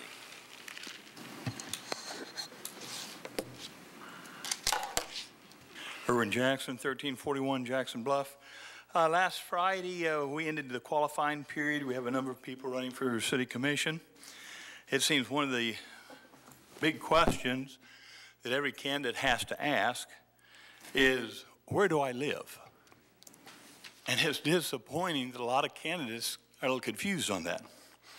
I went to the Supervisor of Elections office, and if you go back to December 1st, 2002, here's a nice neighborhood. It's called Bobbinbrook, and it's in the county. And this property in Bobbinbrook is owned by the mayor, and according to Supervisor election on December 1st, that was his home. He then decides to run for mayor, and now we have county residents running for city seats is a problem. I live in a city. I like to have a city resident. But then he told the supervisor election, no, this apartment is where he really lives, and that's 332 Franklin Boulevard. And then shortly after he was elected, lo and behold, he says, no, this is where he lives. And on June 5th, 2003, this commission, not these individuals, but this commission, under the supervision of Jim English, annexed in a single county resident in our city so he could be our mayor. And I think as residents, we're tired of this. Well, if it's good for one guy, why not someone else? Now, this is a person running for city commission, used to be our mayor, Scott Maddox. This is a house that I've been to some functions there. You then have antique cars that are his. Now, he decides that he wants to run for city commission, and he's in the county, so guess what does he do? He says to the supervisor election that he's going to move into this office building that's owned by his company, and utilities are paid by his company. And, you kind of wink and nod, and no one says anything. Now, I suspect we may have another building here that's going to be annexed into the city in the future. This is the kind of thing, the whole question about residency is an issue that has to be addressed, will be addressed, is being addressed by the supplemental ethics policy that we're working on. And we're looking forward to having your help and bring this information to your attention, because this is why people are aggravated with the city commission. And commissioners, we need your help, that if this property comes up before you to be annexed into the city, we need to say no. Now, I'm certainly open to suggestions by the mayor, to Scott Maddox, on ways in which we could prevent this from happening. I think one quick suggestion. Excuse me, your time's expired. Okay, one just quick suggestion is that you have the individuals who are running for election should be registered to vote in the city at least 12 months before they run for a seat. Thank you very much. Appreciate it. Next speaker is Kurt Riley. For the record, that wasn't my house. That's the address they gave me, sir, 3713. Kurt Riley is the next speaker. He'll be followed by Gene Bates.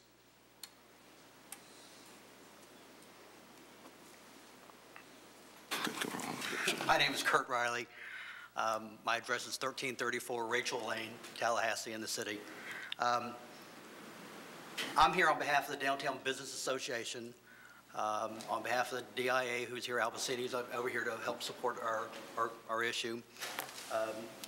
We're looking to put together a new event in the downtown area called Saturday Night in the Park, Saturday in the Park. Our first event's going to be this Saturday night. We're going to do it every third Saturday.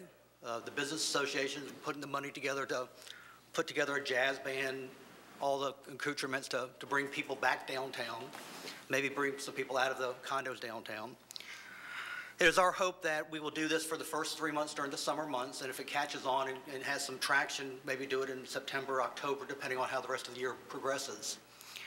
The goal of this whole activity is really twofold. A, bring more people back downtown to enjoy the restaurants, the nightlife, and the bars that we have in downtown to frequent. But also, we would like it to be a beginning of a conversation again about the trolley system.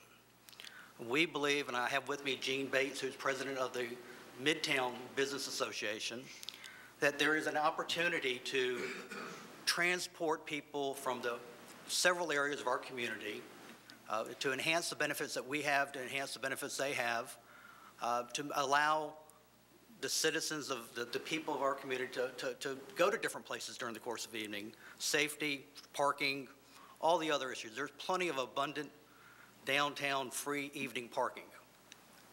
There really is. We have a perception of a parking problem. Not a bad idea. Midtown, on the other hand, might have a parking issue, might not have an abundance of parking. We have that. But we also have people that visit both Midtown and downtown and Railroad, a lot of other places throughout the community. And so what we're trying to do is start that conversation. And what we're here tonight, I guess, specifically to do, and I think Dee Crumpler is here to help support part of this, is that our event for this Saturday night, even though it's the latest of taking a shot at it to getting started, is that we're asking for some financial support to help defray some of the cost of this event. We have it planned for June, July, and August, and I'm not really sure.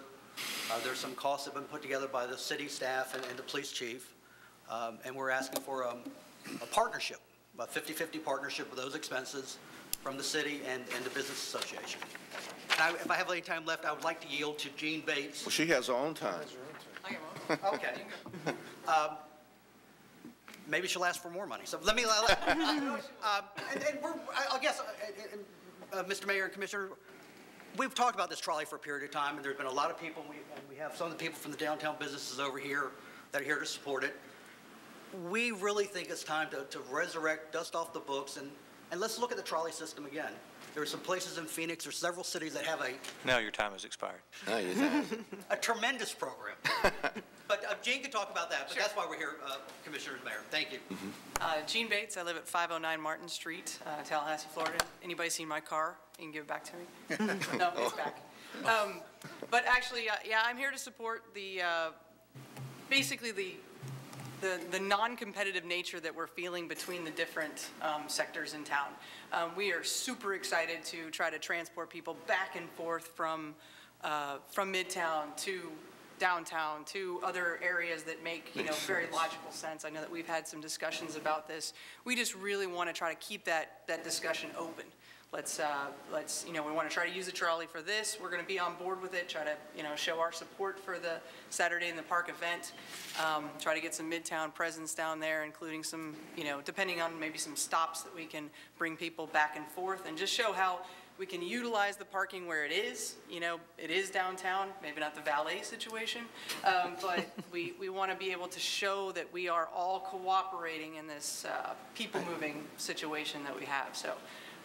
That's pretty much all we've got. Commissioners? Any questions? Yeah, no questions. Mr. Mayor? Yes. Tom Coe spoke to me about this today. He's been working with these folks, and I believe they've come up with an estimate of $2,300 per event, and that would be halved. Is that correct? Yes, ma'am. Okay.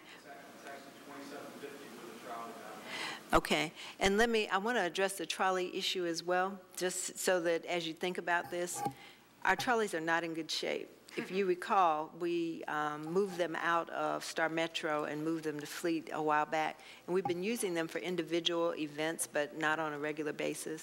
So I think part of this discussion has to be, we probably could get some additional use out of it on just a periodic basis for a while, but if this is something that we're thinking about doing down the line, Fleet has talked with me on several occasions about upgrading the trolleys and whether or not the commission wanted to give some consideration to looking down the line to purchase new trolleys. So that should probably be one of your budget decisions as you look at that for a long-term basis. But I think right now what they're trying to do is to get confirmation of any support that we can provide immediately for this week and then the third Saturday. Let's talk. Let's July and August. See if we can get a motion on the compensation issue, and then we can discuss the rest, unless there's some. Let me say that. I'll take it. I think it's a great idea. I don't know if we need a trolley to do it.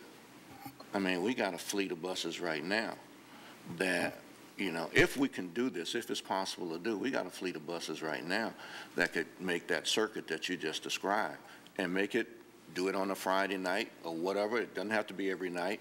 during a Friday night and go from one location to another and make sure people know when the last bus is going to come, you know, and If I may, Mayor? Yeah. I think that this is a discussion that we've had Okay. a lot of people come to the table with. There's an element of, pardon it, coolness coming along with it. And it has to be a sell. And I know that in some of the other meetings that we've kind of interjected ourselves into, it's not necessarily that this is just about a trolley. We're talking about we're just wanting the discussion to continue on. It may not be the solution. We totally get that. There's a lot of ins and a lot of outs when it comes to the trolleys. But in this particular instance, it can be treated just like it has been for the other events, in a slower, you know, 3 or 4 times for this particular event, but kind of greasing the wheels for the rest of it to just literally to continue the conversation of people will not probably get on a transit bus when they're going to a party, and there's a lot of ins and a lot of outs. We'll make it a pretty party bus. Oh, okay. yeah. Go ahead, Commissioner Gillum. Gene, we're going to make the city buses sexy too. Let's do it. At some point. Or I'll do a rickshaw or something. We'll paint it so it looks like a trolley.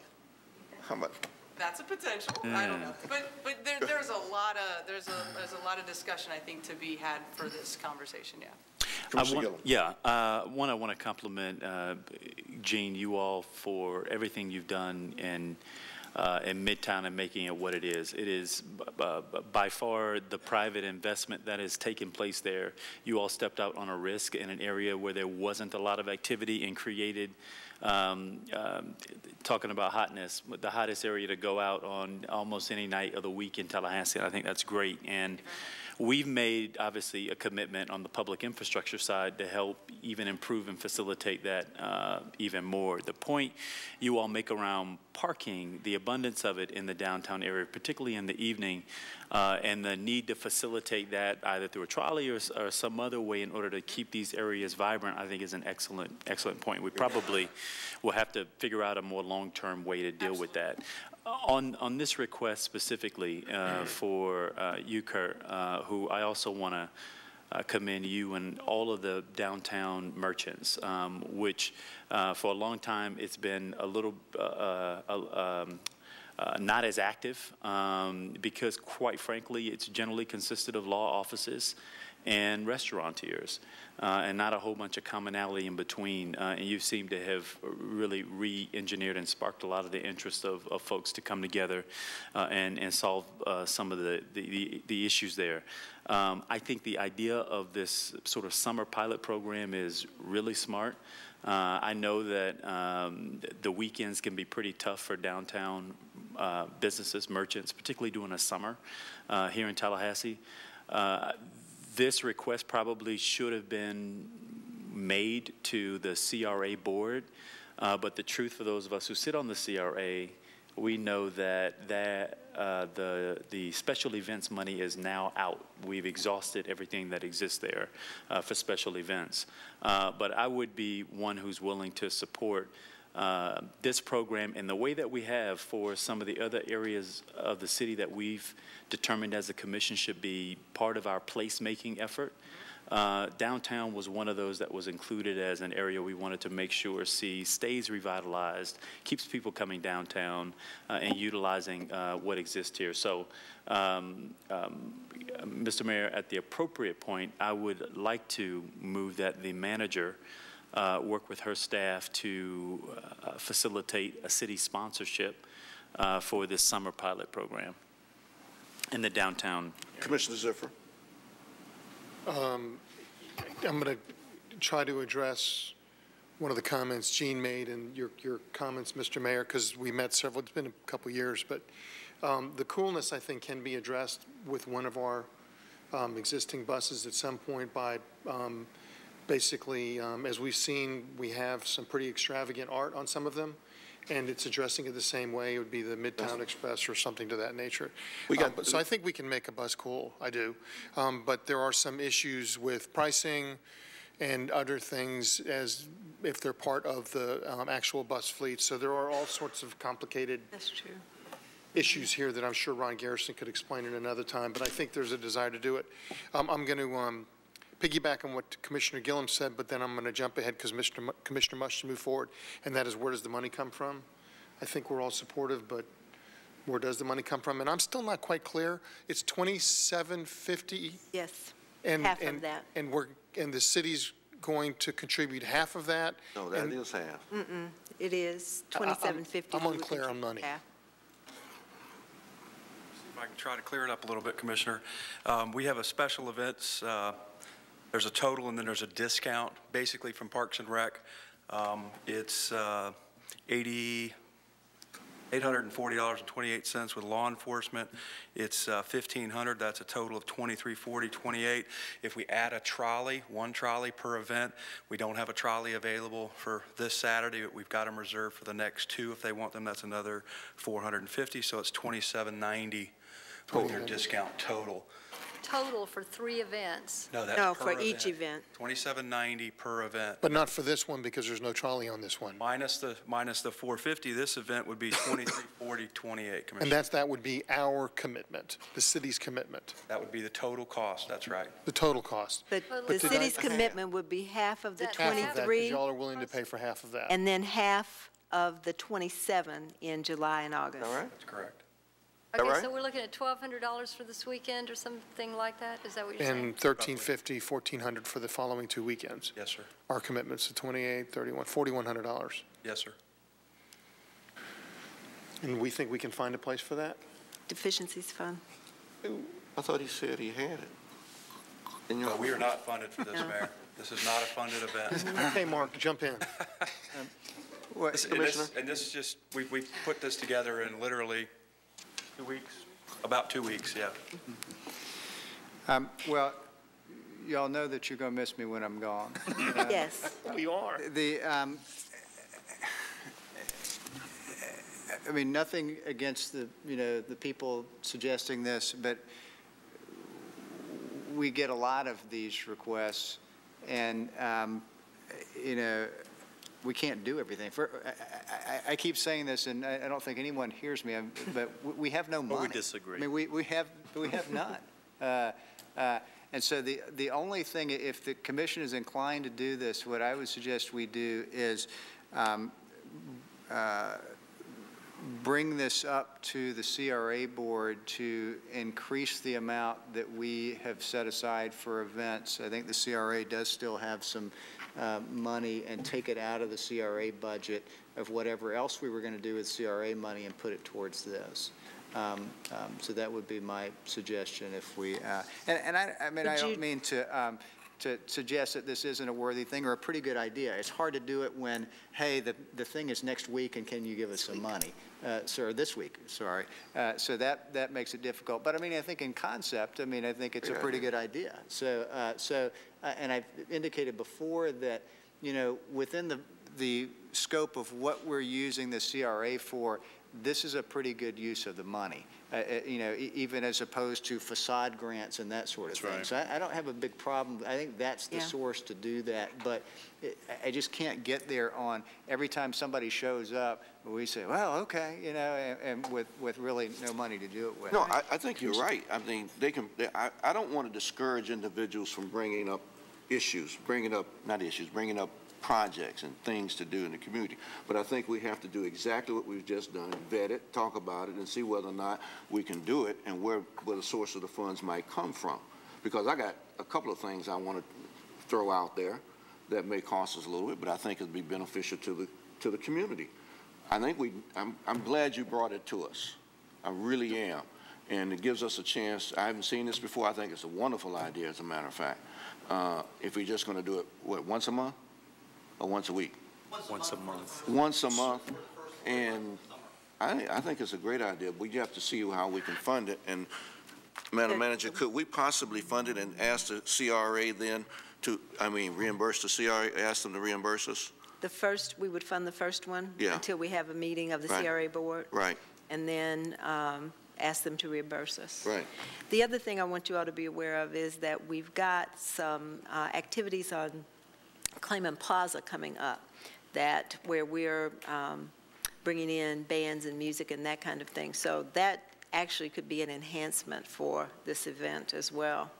the once per month special Saturday events.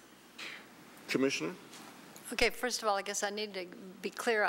We're doing our own downtown get down, I guess. It's not a so to downtown speak. get down. It's Right, a not just- Clayman Sizzles, where we have a concert on Clayman Plaza. And that's 3 times or every month? No, we're doing that every week. Dee, come tell us about the schedule. We're doing that every week, starting this weekend.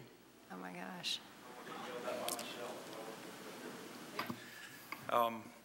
We are planning to cancel the sizzle that we had scheduled on Clayman Plaza this weekend, this Saturday night, so that we could hold this event and move it up to Ponce de Leon Park between Adams and Monroe Street. And then we have 2 other conflicting dates that we can move, but our plan is, Commissioner, that we would spread those out. The dates that we initially conflicted with the events that the DIA wanted to do, we'll just spread those events out further into the summer. And we Okay, have Dee, be clear. You're canceling the event or you're moving it from Clayman Plaza? We were going to move it, but Kurt has secured his own band for this event Saturday night. We are canceling. So we're going to reschedule the band that we had on Sizzle Saturday night on Clayman Plaza. We're going to move that out to a later date into the summer, so to allow them to have their events, not to conflict. And then that just adds even more what we're trying to do. We're trying to bring people down into the downtown community on the weekends over the summer. As Commissioner Ziffer said, that's a tough time during the season for downtown business. I think it was you, Commissioner Ziffer, but that's what we're trying to do, and we've spread that out. So we're canceling this, and we should get some monetary savings from the fact that we're not holding this weekend, correct? Very minimal. I But think we're in terms of dollars, we're not talking about millions here. We're talking about, did we not come to the point we're talking about $1,200 for this whole thing this weekend? Yes. This weekend, for this particular one? Yes, ma'am. Right, okay. And then you'll cancel yours, and then at least that'll save $200 or $300, and so now we're down into the hundreds. It's all right? It's less than $500. All right, that's the first one. As far as the CRA is concerned, I think that it's totally, I'm very supportive of the suggestion that we ask the CRA to please up the amount of money that they have designated to support local events, because I think that is the appropriate place for it to come from. That meeting is on the 27th. I don't know, these guys probably need an answer at some point, but at least that's within this month. As far as the trolley's concerned, I used to live in New Orleans. It's just not the same to ride the bus. For one thing, size matters. It's the fact that it's not open. I mean, I love our bus system and all that, but the fact is that it is just so much. Please, decorum. She's saying the smaller the better. You want to use my pen?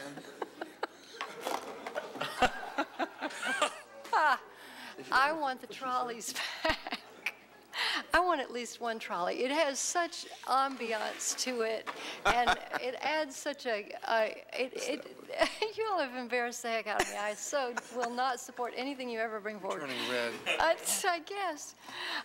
So, I want to put in a word for the trolley, and the fact that that element of just, as Jean says, coolness is an important element here, and it's not something you can measure in dollars and cents, although I think that it will ultimately come down to attracting a lot more people because it will be more fun. So, word on the trolley.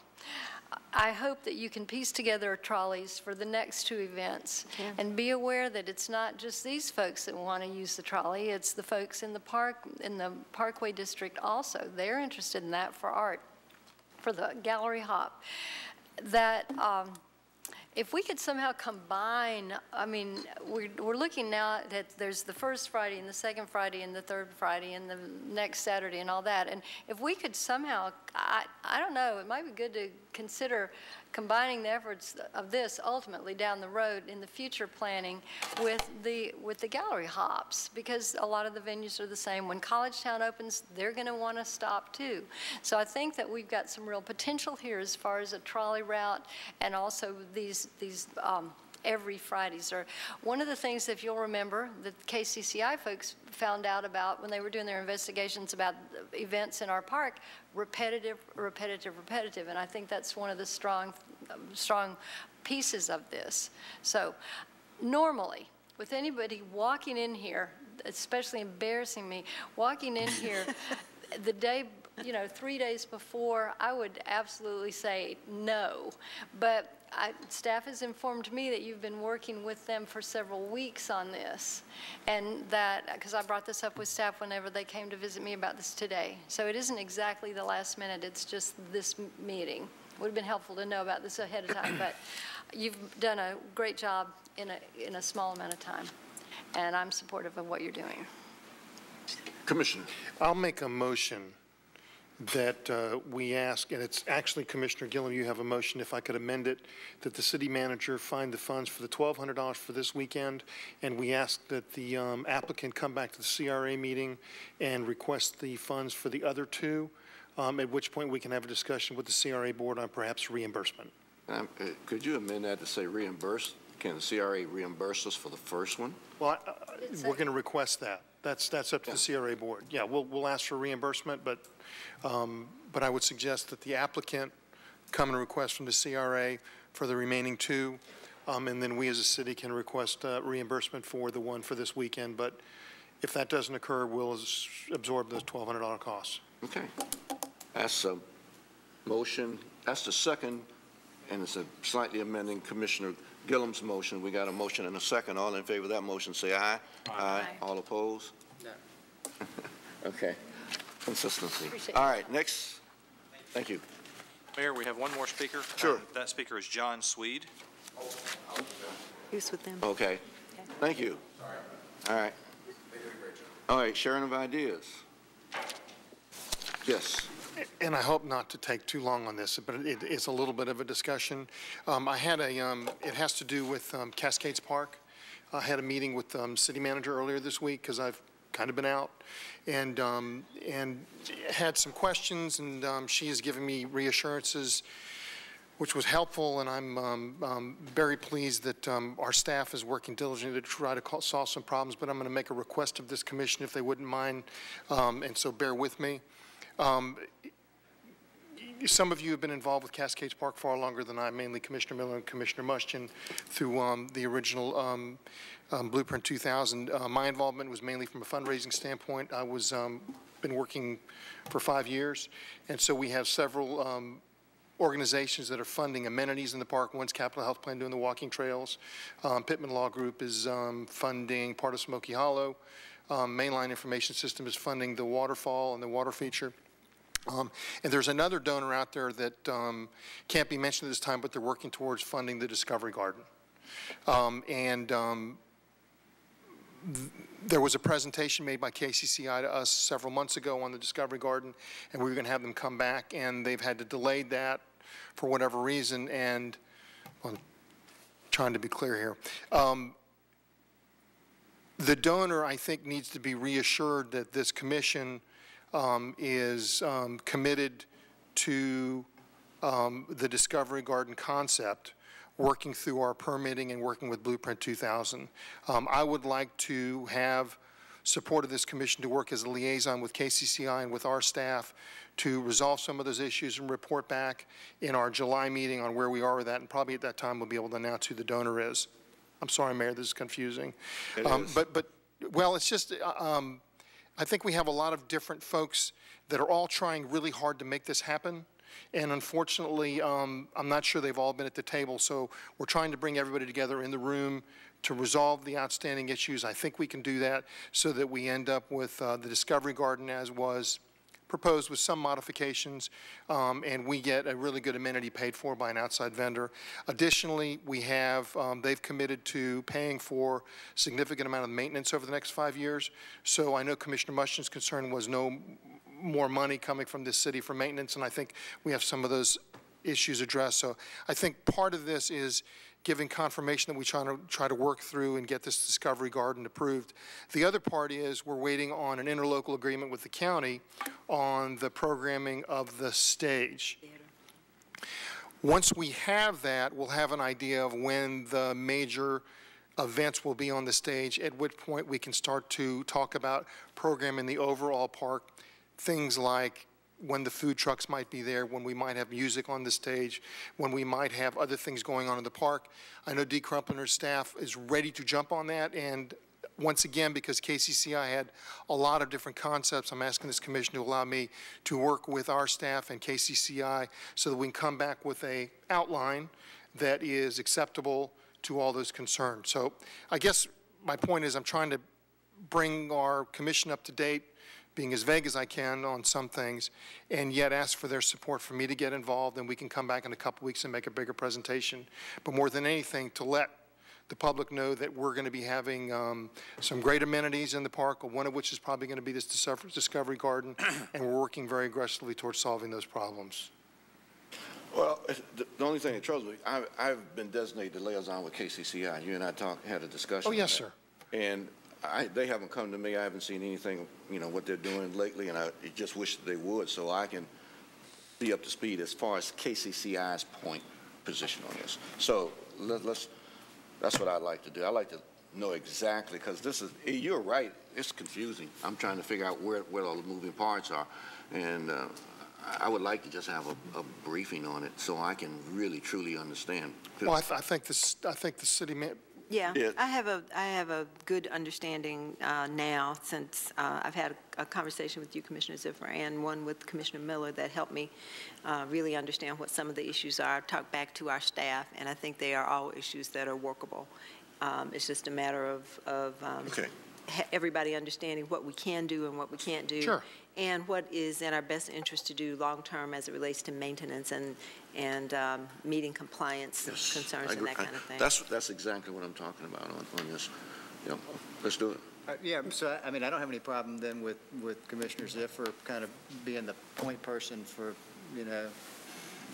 looking at some of that stuff. I mean, if you're interested in digging into the weeds on the programming and all that. It may, pardon the expression, digging into the weeds. I think the biggest thing is mainly is having been a big part of the fundraising effort, bringing in those other donors. This is an opportunity for another donor, and I feel comfortable because of that, helping solve some of those problems. But the city manager, she and I had a great discussion on Monday, and I know that our staff is on board, and I know that we're committed to getting this done. But our time is moving along here, and I think this commission, quite frankly, expected a report right about now, and we don't have that. And so I want to just kind of help get that moving along so at one of our meetings in July, before we go on break, I should say, that we have a more complete report. I've got a conference discussion scheduled tomorrow with Lori Hartsfield, so if the commission feels that that's the way they want to go, can you be a part of that conversation tomorrow? You and I can discuss that. Yeah, I can probably do it by telephone. Well, I want to know what the KCCI piece is and how it fits into this whole thing, since I've been designated the liaison for that, and we'll check that out. Okay. Anything else? I have some comments on this. First of all, as far as being designated liaison, you must realize that I get an update every day on this, and I have also been. This is this park and its opportunities was one of the things that I ran for office on, because along with Commissioner Muschin, I mean, I've been really committed, and I really believe that this is a huge stimulus opportunity for the whole area. I think it's critical to the development of the future downtown of Tallahassee. In this particular instance, I tried to get together as many people involved in March. I've been over this with the manager, and I agree that we really should be somewhere different from where we are on this particular thing. It's gotten, this particular Discovery Garden, it has gotten very, very into the weeds in a lot of areas, partly because there's so many people in the picture and people are meeting with our staff. And so one thing that I think would be helpful is that if KCCI meets with Wayne Tedder, and that's who they meet with, and he then communicates, well, they can meet with the manager or anybody, any commissioners, or that's not to that doesn't have anything to do with your liaison, just as far as one staff point person, and then the KCCI needs to have some folks that meet with Wayne, because for a while we had their landscaper was meeting with Genesis and this and that and the other, and people didn't even know. I mean, I'm sure Wayne didn't even know who was meeting with who and when, and different people were getting different stories and so on. So we need to basically regroup, refocus. I think that I'm hoping that that intention I had in March to identify any problem that might come up with this thing has been, that by trying to get through the process, we have identified all the problems. And from my conversation with the manager on Tuesday, I think that she has a pretty good idea of the best way to get through permitting and to get this thing built in a timely way. They have a number of donors. They have one major donor and then several others, but they're going to lose one of those entirely if they don't build it in the fall, for example. It's also a very important planting time to plant around. They had scheduled this for October 20th, and that's a very important time to plant in order to have a really nice established garden in the spring. So I think that I wish you the best of luck to go forward and get the garden straightened, keep it moving forward. I think we can do that pretty easily. Could we have an update on that, an official update in a couple weeks? Yeah, let me just tell you what I think the issue is, and I've already talked to staff about this. I think the issue is we had a group of people who came to us with the concept and with a commitment to raise money for this concept, and we sort of made them a developer, and they are not developers. And we put all of those developer requirements on them. It's really our project. It's a city project, and we need to take responsibility for the project and whatever that might mean as it relates to requirements, compliance requirements and that kind of thing, and still incorporate the concepts that have been presented to us that we think are good concepts. So I think we can do that very easily. I agree. I have total confidence. When I came back from vacation, which I've had a vacation, the rest of you haven't, and I want to just say that you look fairly well rested, probably not as well rested as me. But after my discussions with the city manager, I've got total confidence we can work through this. And talking with, because I made the rounds and talking to D. Crumpler committed. So I'm not really concerned that we can't get it done. It's just that I think getting everybody together, which clearly the city manager is going to be doing, we can make that happen. So let's do it. 2 weeks? I appreciate it. Let's do it. Great, thank you. Now, does that mean that you're going to take on the amphitheater and the programming and No, all ma'am. for us? I'm going to leave you all in a minute. I'm so sorry to hear that. We'd be delighted for you to do that. Commissioner Gillum, quickly. Yes, I wanted to report that just before this meeting, I did participate in a meeting via conference call with the Secretary of Transportation for Florida, Secretary Prasad, to talk about this whole Capitol Circle conflict that we find ourselves in. And I do know that some of us voted differently on that whole issue, but the posture we're in right now is that the intergovernmental agency did decide to pull the utility component from the bid, changing rather the outcome of who would be the lowest responsive bidder. The two issues that we discussed on our call briefly was one, the fact that in our language, when the city and the county bids projects, we consistently require that the primary contractor, as primary developer, as well as the subcontractors are all pre-qualified at the time that the bid is received. The state, however, has a different approach to how they deal with primary contractors. And their practice, it's, loosely 50% plus majority of the folk who will be doing the work, which is basically the prime, would be pre-qualified, and everyone else would come into the process or be qualified before the final bid is let. The problem is that in the bid document that was released, which was signed off on both by the state as well as by our staff, states very clearly at the beginning that the primaries and the subs had to be pre-qualified at the time of bid. And there is some other language within the document that legally may be interpreted differently.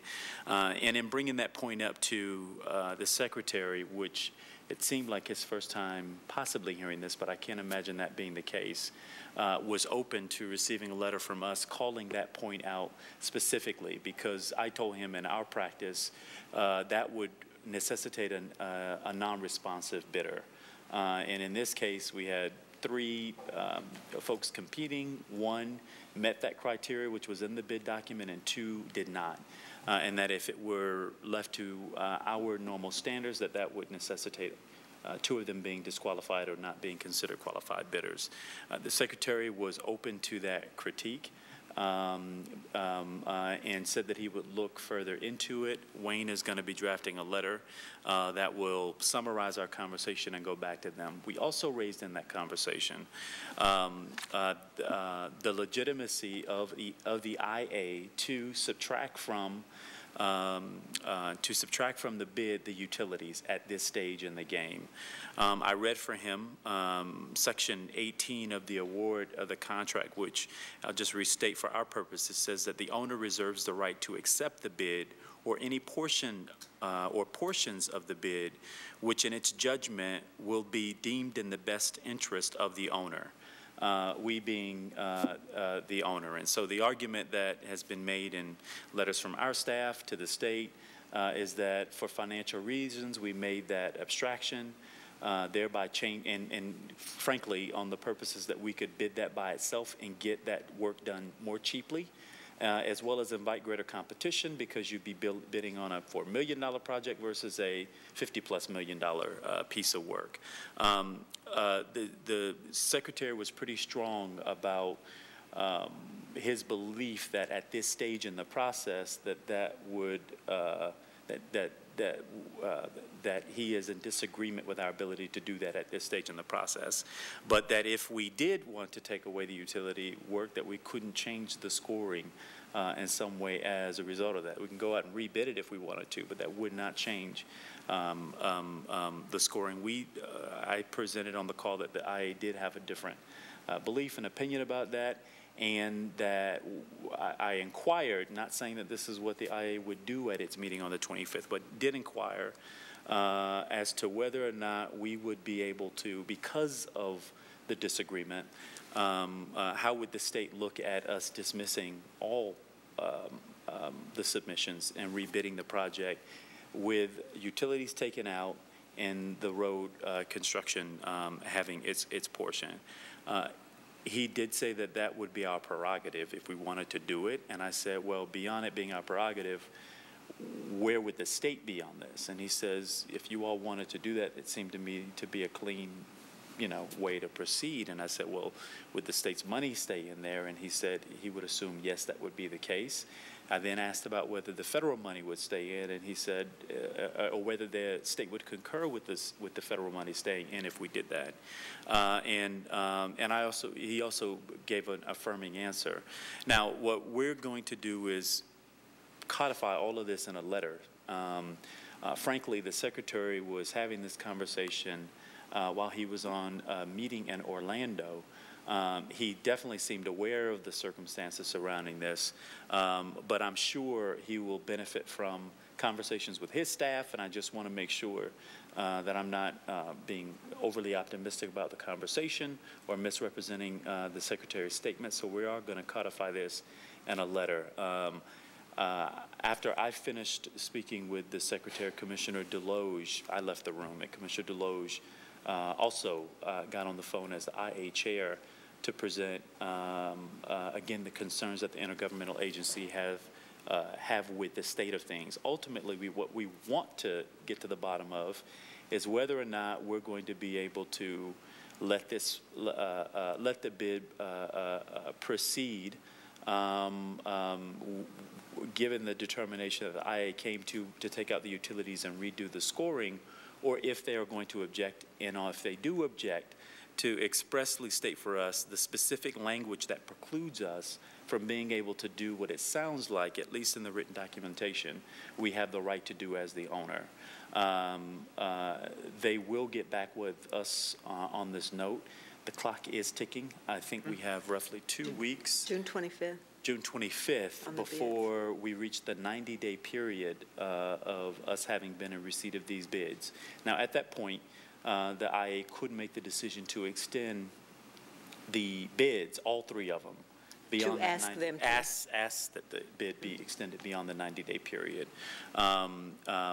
I think it's in all of our interest that we don't want to.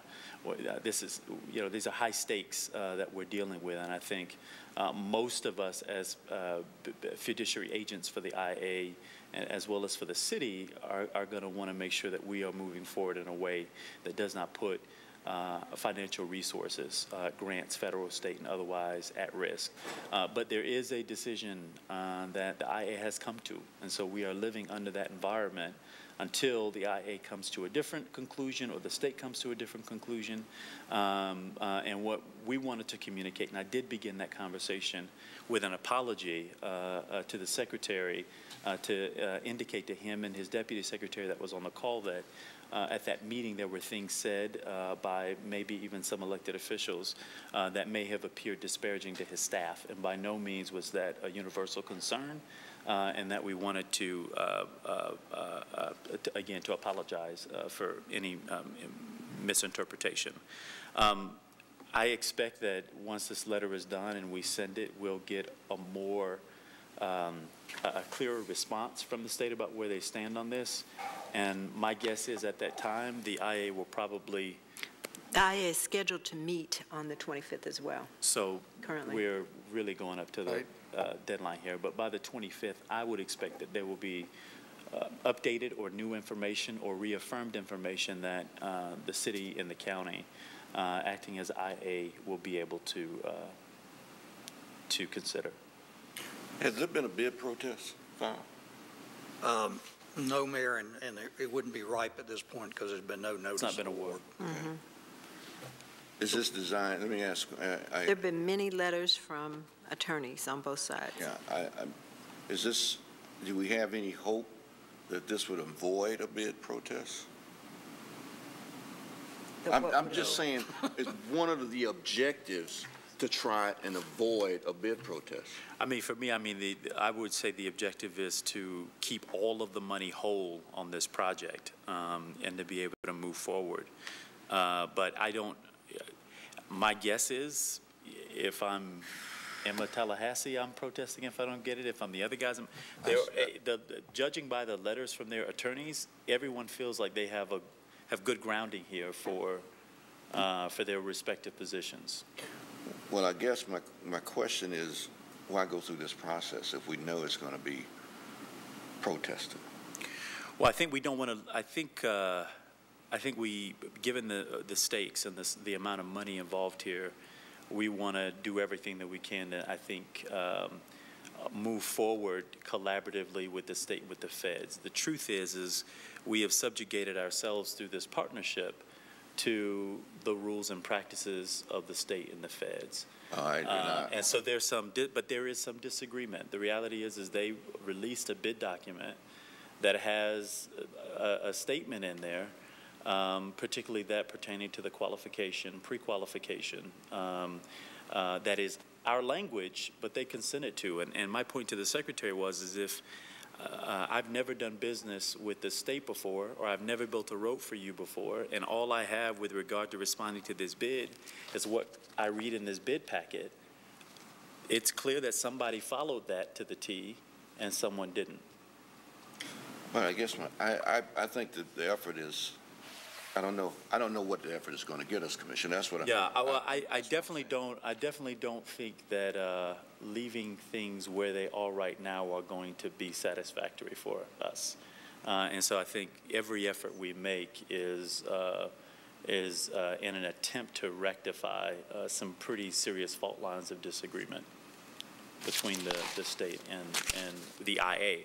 The IA has come to a decision here, so we're not when no one's guessing about where the intergovernmental agency stands.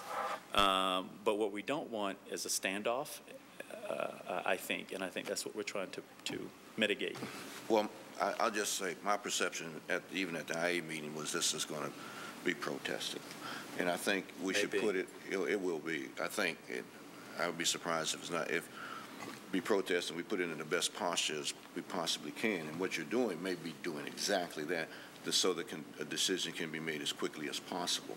So that's why I asked the question, you know, are we trying to avoid some sort of protest? I don't think we are, but I think I would hope that what we're going through right now will put it in a posture that we can get a quick decision from whoever hears this thing. You know, I think that's what I'd like to see, because we need to do this, yes. Mr. Mustian. Well, I'll just, I appreciate your efforts to do that, because I think something like that needed to be done. Mm-hmm. And I won't be here on the 25th, so for the status of, you know, posterity, I mean, I think the number one goal is don't lose 20 million. And if we 22. You know, be kind of like when we had the face-off on Mahan Drive. I mean, if we lose that, we ought to all be thrown out of office. Right. The second is that, though, that, you know, we've worked a long time to kind of build up relationships with DOT that had really gotten bad about 10 or 15 years ago, and with a lot of success there. So I particularly appreciate you kind of helping the personal stuff that apparently kind of, you know, there was some of it, that meeting, that we kind of need to make sure they understand that was, you know, that wasn't the feeling of the majority. Yes. Certainly. Okay. Any other comments?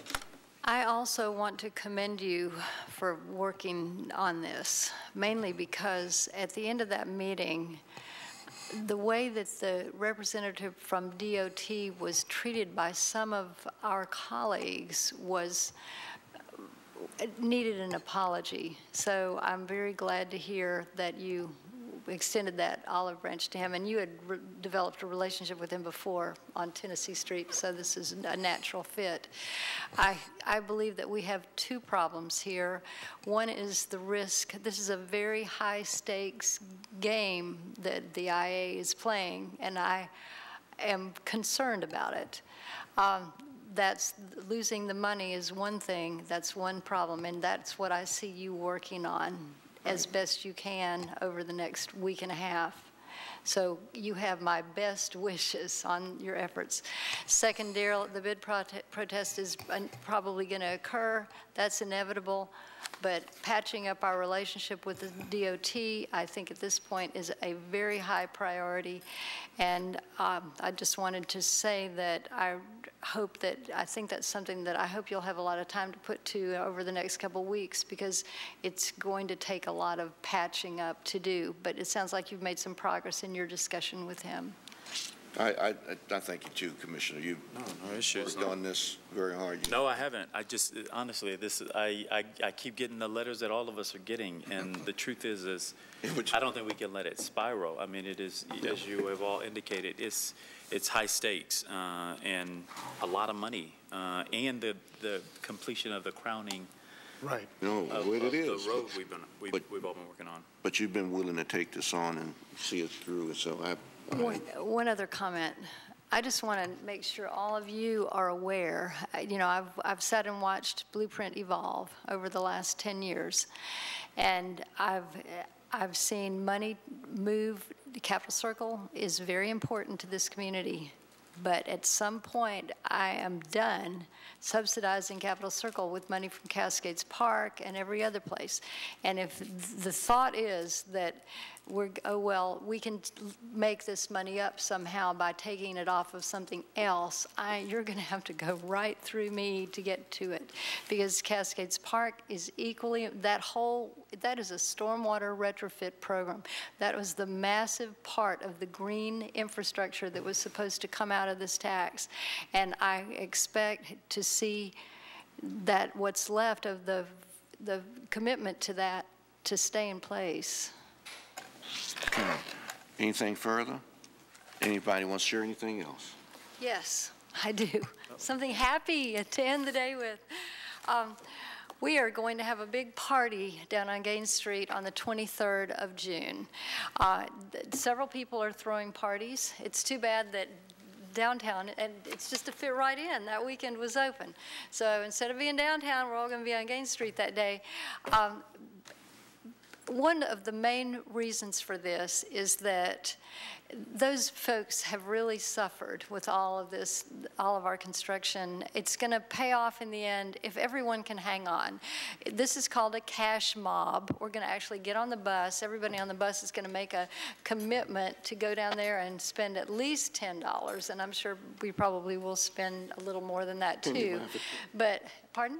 What can we buy for 10? Well, you can buy, that's the point. You'll have to spend more than 10. So bring your credit card with you on the bus.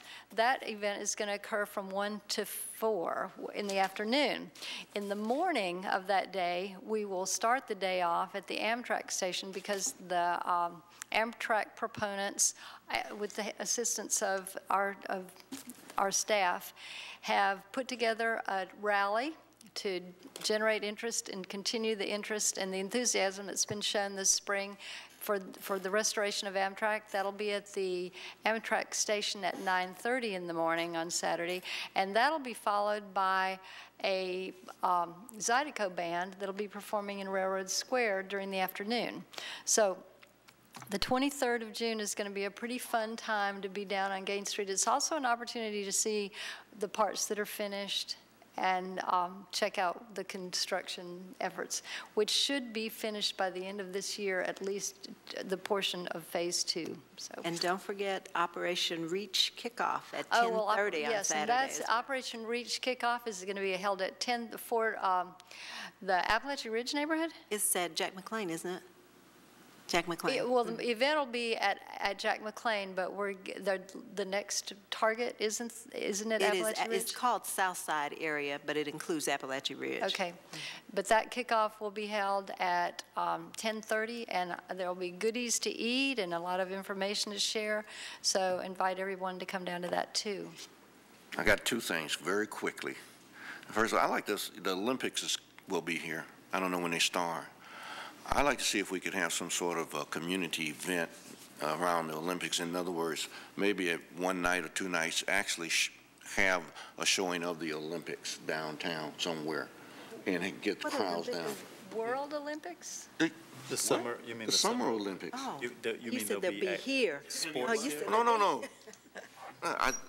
The Summer Olympics. Right. Have something downtown, Clayman Plaza, show it on a big wall, and invite people to come downtown and see the Olympics. I got the idea off of TV, some community up doing it and everything. So I'd like to explore that and see whether or not it gets any traction. The only other thing I want to mention is at 7 o'clock tonight, there's going to be a dance. What does it call that thing?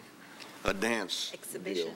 Dance exhibition at J. Turner Auditorium on TCC's campus. And the only reason I'm saying is my wife is doing it again. So if you get a chance, go by there. And I got to go by there, be there at 7. I would make a suggestion regarding the Olympics display. Michelle Personette from the Challenge and Learning Center was here earlier. That IMAX theater, because they have the new digital projectors. That's it. Just all they have to do is contact, I guess, is NBC. That's and perfect. Mr. Mayor, maybe you want to contact her because there'd be an opportunity for them to play that in. Can they use it outside, or it's got to be inside? It's got to be inside, but you know, Clayman Plaza, there's already going to be activities in July and August. Excuse me. I did it, Nancy Miller. I apologize.